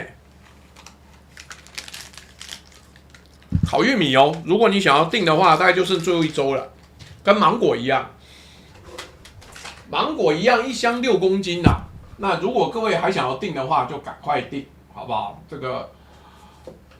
开通 A 股交易权限没有？没有啊！他妈，我现在连机票都买不起，你叫我开通 A 股交易权限，妈干个屁呀！没办法，好不好？请大家不要瞎搞我，谢谢大家。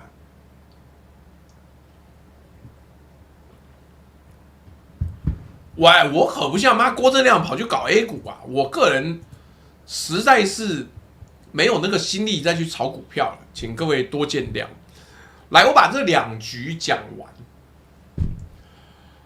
对美国，中国目前是斗而不破，为什么？因为有一个东西撑着，叫釜山休战。2025年10月，中美2国元首在韩国釜山见了面，达成了一个为期1年的贸易休战。美国同意把对中国的综合关税从大概57%降到47%。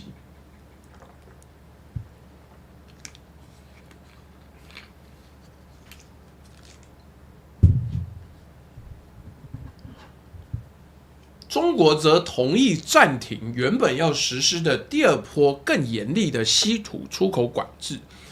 这个休战呢，期限到2026年11月10日。所以对美国，中国的稀土没有完全断了，它维持一个脆弱的平衡。但注意哦，这个平衡非常不稳。根据追踪数据，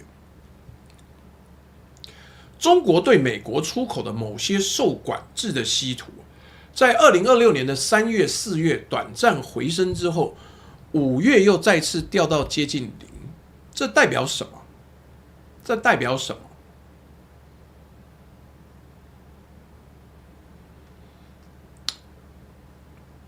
这代表北京是用行政审批的节奏在精细调整这个水龙头，一下开一下关，当作跟美国谈判桌上的筹码，为11月那个休战到期的续约做准备。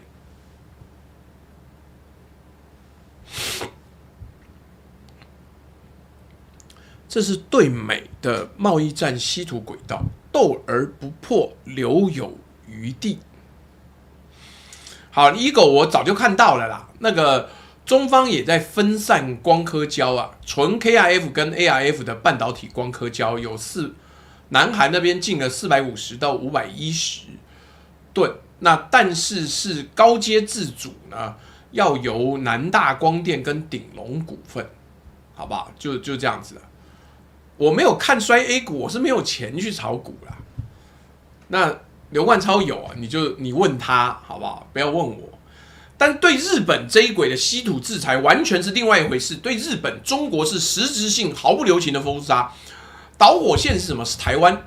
2025年11月，日本首相高市早苗在国会答询的时候公开表示，如果中国对台湾动武，可能构成日本的纯力危机事态。各位，这句话的分量很重，因为按照日本的安保法制，纯力危机事态这个认定，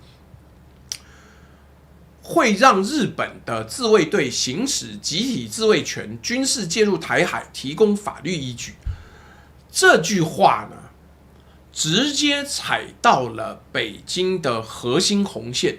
中国的报复非常直接，从2026年初开始，对日本的重稀土，特别是敌特这2种出口几乎归零，钨的出口也陷入停滞，没有任何明文宣战，就是审批端直接卡死。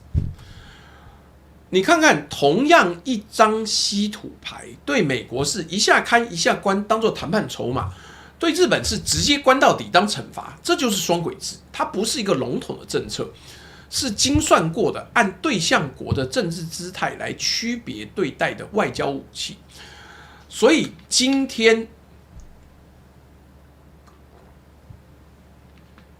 这个到底念商还是特啊？干！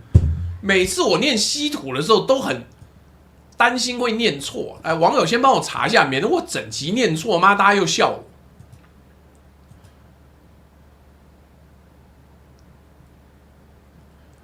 那为什么中方特别挑这2种重稀土？是因为他们做电动车马达做日本的军工吗？不是。我先声明，接下来是一个判断，技术上的推论，不是已经证明的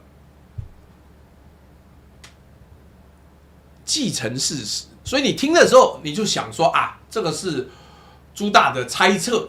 但一旦你看懂这个暗线，整个地图就串起来了。哎，有没有人知道这是念商还是念敌呀？妈的，这个我知道那个念特，但是是商还是敌？因为也念敌呀，敌跟特是吧？好，那我没念错，那我没念错。来，这个敌跟特，它是制造耐高温、高性能永久磁铁的关键扦杂元素。这种顶级磁铁用在哪里？其中一个地方就是艾斯摩尔光刻机呀、艾斯摩尔那一台我们第2章讲的全世界最先进的极紫外光光刻机，内部负责移动晶圆的那个晶圆载台，就是靠磁浮的线性马达在驱动的，而这个马达呢，就装着这种靠敌跟特扦杂的高性能磁铁。更巧的是，这些顶级磁铁很大一部分的供应商正是日本企业，像信越、像 Proterio。你看懂这条线吗？你看懂了这条线吗？念低呀、干啊，随便你就当我中文不好，好不好？来，这个中国掐日本的敌跟特，日本的磁铁厂原料短缺，供应给艾斯摩尔高性能磁铁可能受影响，艾斯摩尔光刻机最底层的零件被牵动，这叫什么？这叫隔山打牛。刚有网友讲那个军民两用产品，我有看到，今天30好像也被制裁了，但是我今天题目本身太大，我讲不到。如果全部讲，我搞不好坐在这边10小时吗？你以为我有郭正亮的膀胱吗？没有，不好意思。来，所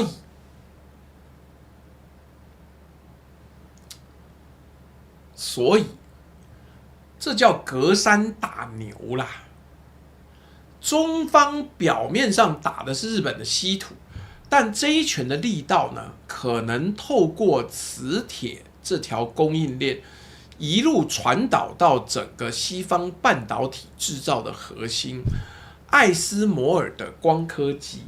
它从供应链的最底层反向掐住了最高阶的设备。所以我再强调一次，我们现在讲的这个东西呢，这条磁铁暗线是技术推论，要打折听。但是你就算只看已经证实的部分呢，敌跟特对日归零，重创日本的电动车跟国防工业，你已经看清楚这个账的本质了。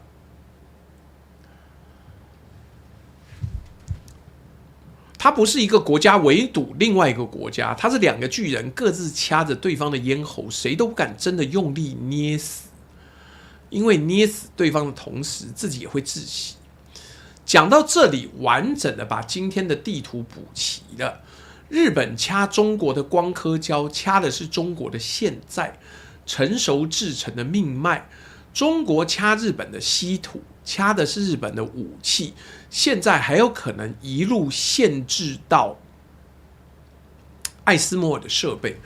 每一道关卡关下去，对面都会有反击的力道。凡有作用力，必有反作用力。那好啦，我一路讲到这边，在这一场谁都赢不了，谁都不敢真的捏死对方的绞杀里面，台湾站在哪里？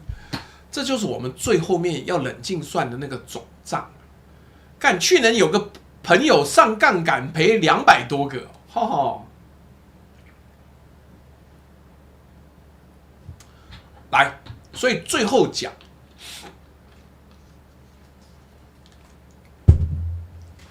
最后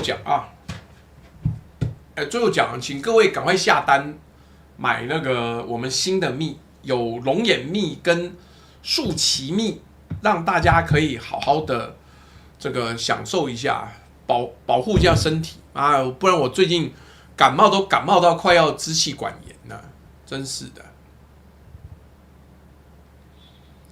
干明明利说我现在天天满容，怕什么？干你这么屌哦！他妈随便一弄你就断头了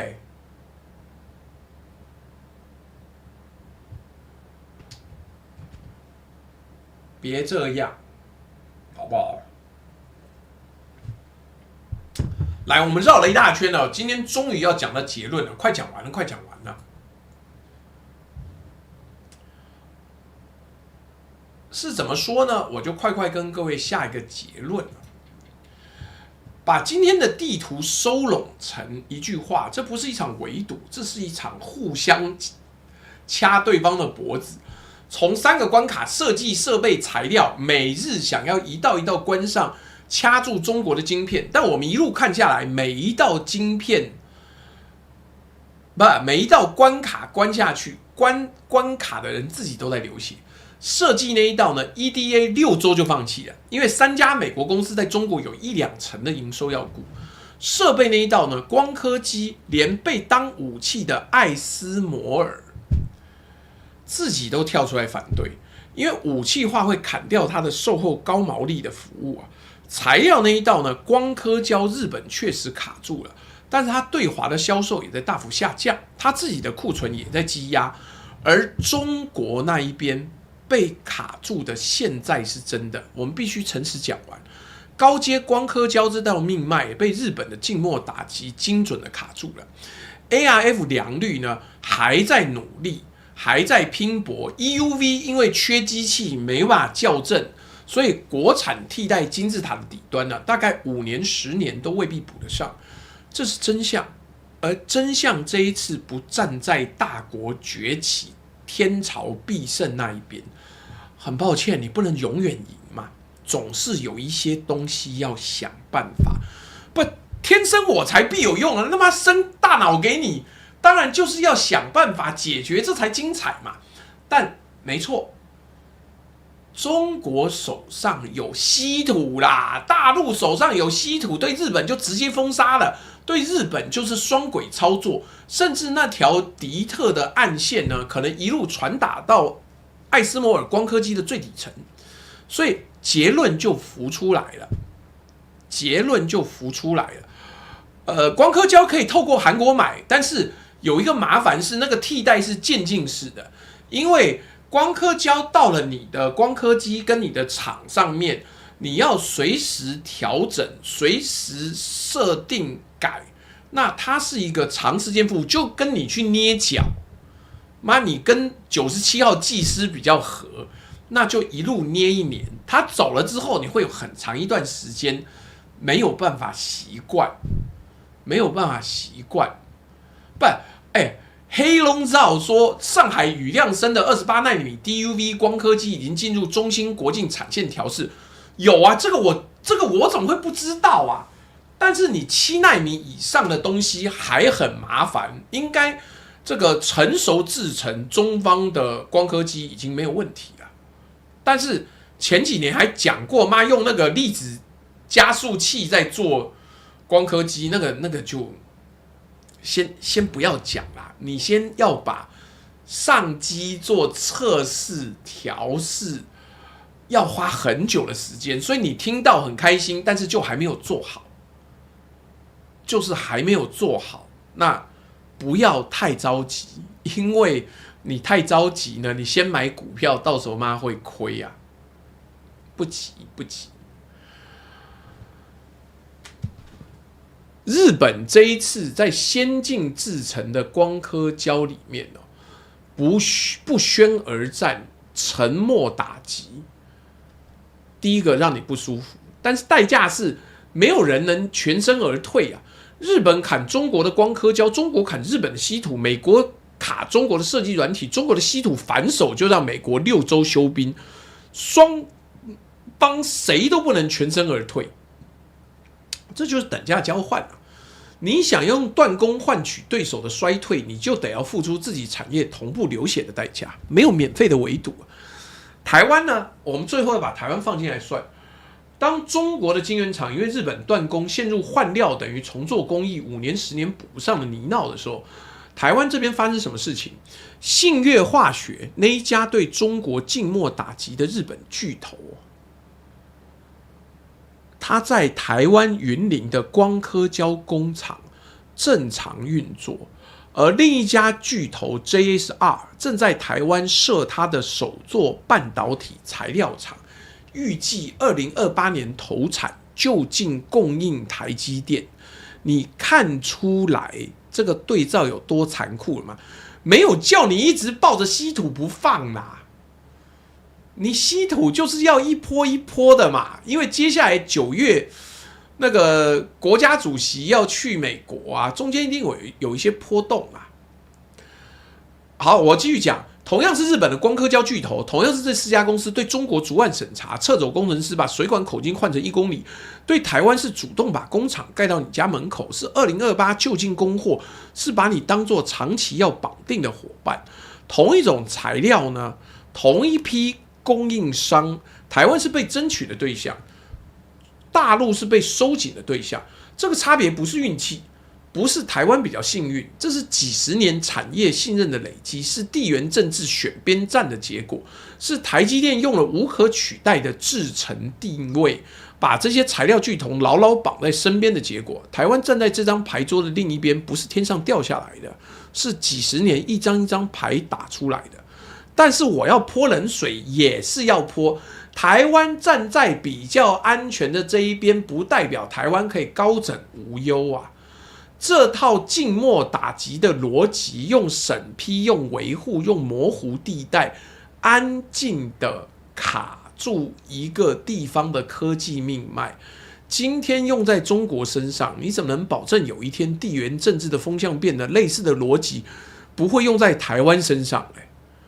台湾最大的筹码是台积电的制程地位啊，而筹码这种东西是会变的。今天材料巨头把厂盖到云林，是因为台积电现在无可取代啊。哪一天这个无可取代松动了，门口的厂也会重新算账，好不好？所以今天这一集呢，没有英雄，没有反派，没有必胜，也没有必败，有的只是一张牌桌，桌上每一个人手里都拿着对方需要的牌，每一个人的牌也都被别人卡着。日本卡中国的光刻胶，中国卡日本的稀土，美国卡中国的软体，艾斯摩尔连自己被当成牌都不愿意，谁都想让对方先窒息，谁都不敢真的用力，因为用力的同时自己也喘不过气。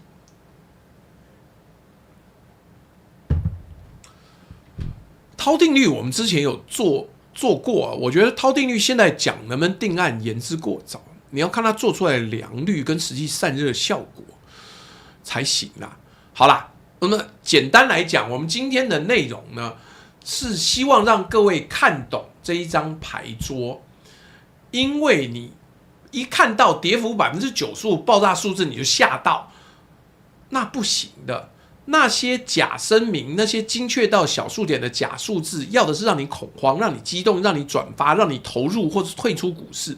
而真正在发生的事情，安静的多，安静的多，也复杂的多。它是一场没有人能全身而退的缓慢的双向的绞杀。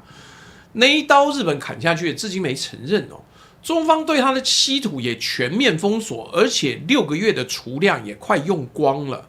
时间会看到最后的结果。时间会看到最后的结果，所以各位，我看一下哈，又到了本台上这个狗皮膏药的时刻了。好了，简单啦，那个1元不嫌少，100元不嫌多，这个是微信这个绿界，还有支付宝，还有什么什么什么，所以今天如果觉得好的话，就觉得这个可以抖一点，那你也可以把你的意见弄出来。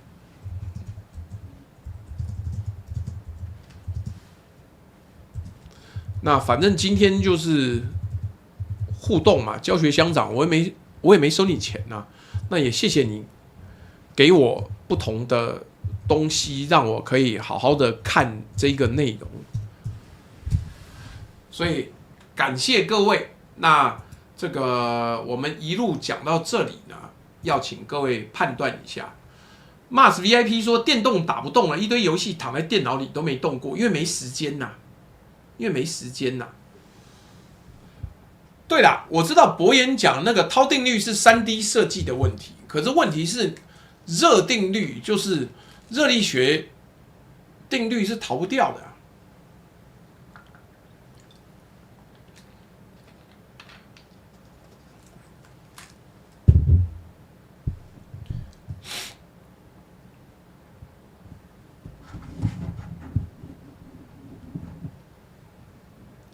台积电应该不在北京跪着，台积电在南京跪着，请不要误解，台积电人关在他的厂是在北京啊，不在南京吗？干，被你误导了。来，雪雪这个 Mars 说祝朱大股票大涨，严格来讲，我没有买 A 股啦。你不要再造谣了，我真心没有买 A 股。好了，今天要投票了，狗皮膏药贴出来了，各位觉得不错。这个风兴说日本已经说2个厂永久停产，在临界点了，底层民众支持高市，商业界反对高市，真的很棒。没关系，高市那个东西我们有机会再讲。而且妈谢长廷还出来跟你讲说没有这回事，没有停产。他说我没有看到他宣布那个2个六佛化屋的通知是通知相关产业，它不是贴在首页告诉你，它也不是通知谢长廷，好不好？谢长廷那个事实查核能力废到笑啊！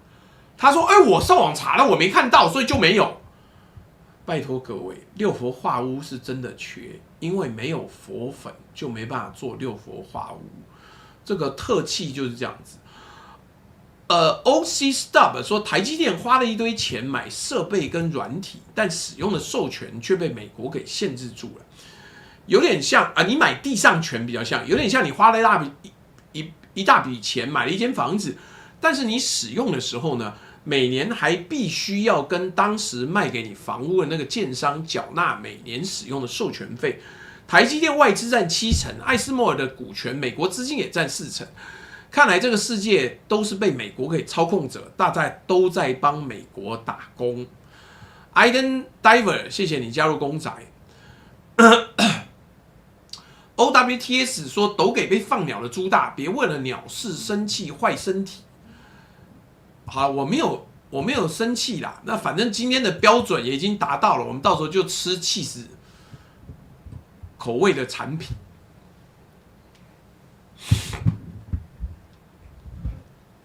对啊，我觉得接下来看日本啊，日本我们就看地缘政治的实质惩罚到底会出在什么地方。不会啦，我们有机会就继续讲。我个人觉得到年底之前，高市早苗的支持度会有很大量的破盘。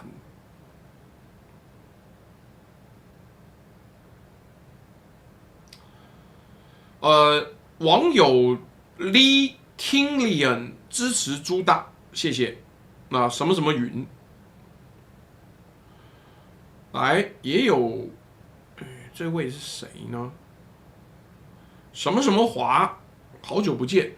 来，RexTube 116，请问 ARF 光刻胶2年，大陆2年内会有突破吗？这个东西我个人的推断啊，你要读2年之内有一点久，因为这个中间有一个问题是要产线配合，那没有那么容易说我想要就要。不好意思，这跟天山隧道不一样啊，天山隧道可以硬是打通，但光刻胶没办法。但我觉得良率可能可以提升，只是能不能够做到可以量产可以做，我觉得不行啊。我觉得不行。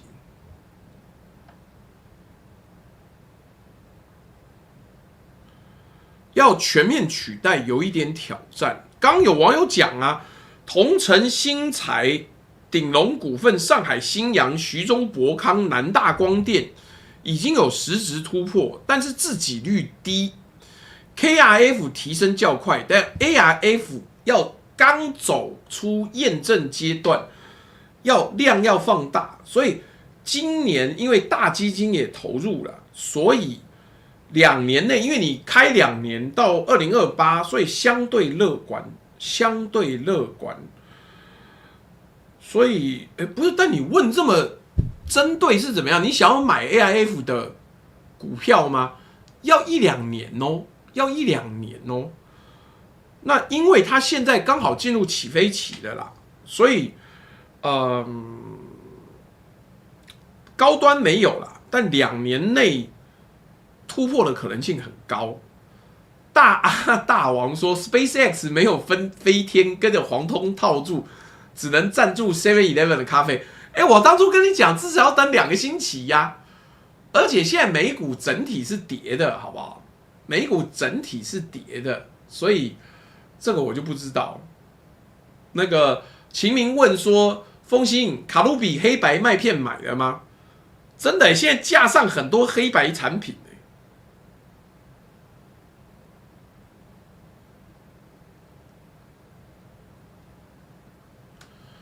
所以好了，来最后要投票了，各位，今天的内容如果大家觉得内容好，讲的也好，请按1；如果大家觉得内容好但讲不好，请按2。那如果今天大家觉得内容不好，讲的也不好的话，请按3。那今天有很多内容网友给的纠正，非常感谢，我会把它更正进最后写的那个FB 的长文里面，我也会贴在这边。原说，请问朱大估计谁会先倒下？高市早苗会先倒下了。高市早苗会先倒下，因为人家可是右派那撑很久了，好不容易才有他这么一个救世主。你说真要死，也没那么快死。Mr. 阿卡塞说，待会边补昨天晚上的课边忙。我们7、8月可能要办网剧了哦，先跟各位讲哦。明明丽说不念我微信，干，刚看的时候没有啊。来，等一下，妈，我才没有啊！不乱讲。什么有说你 A 股都比我们专业？我不是，我只是分析，我没有实际下去买啦，请大家不要误会，我没有炒股，好不好？那你如果要听我去炒股，我不反对啊，但是我没有叫你买或不买。谢谢什么姨，这好像今天又是 Mars 还说祝我股票大涨，拜托，真不是。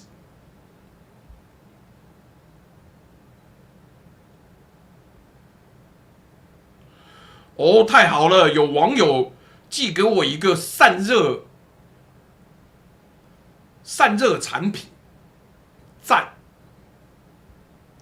我赶快试试看，因为妈，我每天都流汗流到内衣湿。陈 Allen 说右派只要赢不动就差不多了，因为日本本地的媒体还是赢学也是很开心呐。看。明明丽说：“我听你炒股赚了，看你不要这样子啊！”好，但是也有不少网友说听我分析，然后跑去买 A 股赚了。那希望你运气好，我祝你发大财。Mars VIP 说：“朱大要不要弄个大陆收货点给你发货？”再说啦。我记得我有看到一个网友，好像2、3个网友说我讲稀土的时候，他就去买稀土。我讲那个原料药的时候，他去买原料药，他就赚。我不是股市分析台啦，我只是告诉你新知识，好吧？而且你看，刚我讲那个东西，也有网友更正啊，对不对？所以不要相信我100%是正确的。但是我会更正是比较好的。好不好？我至少有更正啊哈。好啦，今天非常感谢各位愿意陪我一起听这个不够完美的内容，也希望各位今天有一些收获，好不好？今天有一个收获哈。黑龙照说今天创新要爆啦，指数涨了10点呐！干，你昨天刚讲完，指数爆拉了10点啊！干，这是巧合哦，我没有要炒货，但是如果你觉得这个东西可信的话，你也许该投入创新药，因为中方的创新药是真的很不错，请各位，创新药全板块暴涨，那你没买？不，你不要怪我啊，我也没有叫你去买啊，好吧？我没有通共啦，我只是刚好在做这个内容。那而且你们各自买不一样的东西耶，有人跑去买创新药，有人买屋，干，那我改做投资 YouTuber 算了，哪有这么准的？好，但是各位有空还是买我们的烤玉米哦，只剩大概5组了，好不好？看 Mars VIP 你就买错了嘛？那你怎么稀土都讲快2个礼拜了，你才去买？然后创新药我刚讲，你也不跟。好了，巧合。那小股先说应该要投半导体材料的，估计要大涨，是真的啊？不是我讲的准，而是当地缘政治现在走到一个阶段的时候，你的大基金进去一定会涨嘛。所以呀，你明天买晶片是不是？好，你不要再说了，到时候妈有人股票压大杠杆，妈亏了跳楼。通北街黑丝交流协会说，讲 A 股需要台湾的证券分析师执照吗？不需要，但我没有讲 A 股啊，靠腰嘞。但你各位可以讲，那是趋势。如果你想要买股的话，就赚，但是小炒怡情，好吗？不要投太多。来，今天有网友又投5.18，5.18到底是什么东西？好啦，谢谢各位，那我们就明天再见啊！明天是菜农林嘉欣我们可以好好讨论为什么他是80后，看起来你以为他是60后。我们还是讲愿帝皇照顾那个小朋友，好吧？记得按赞、订阅、分享、开启小铃铛，希望各位炒股都赚钱，投资都赚钱，好不好？来，谢谢大家哦，拜拜。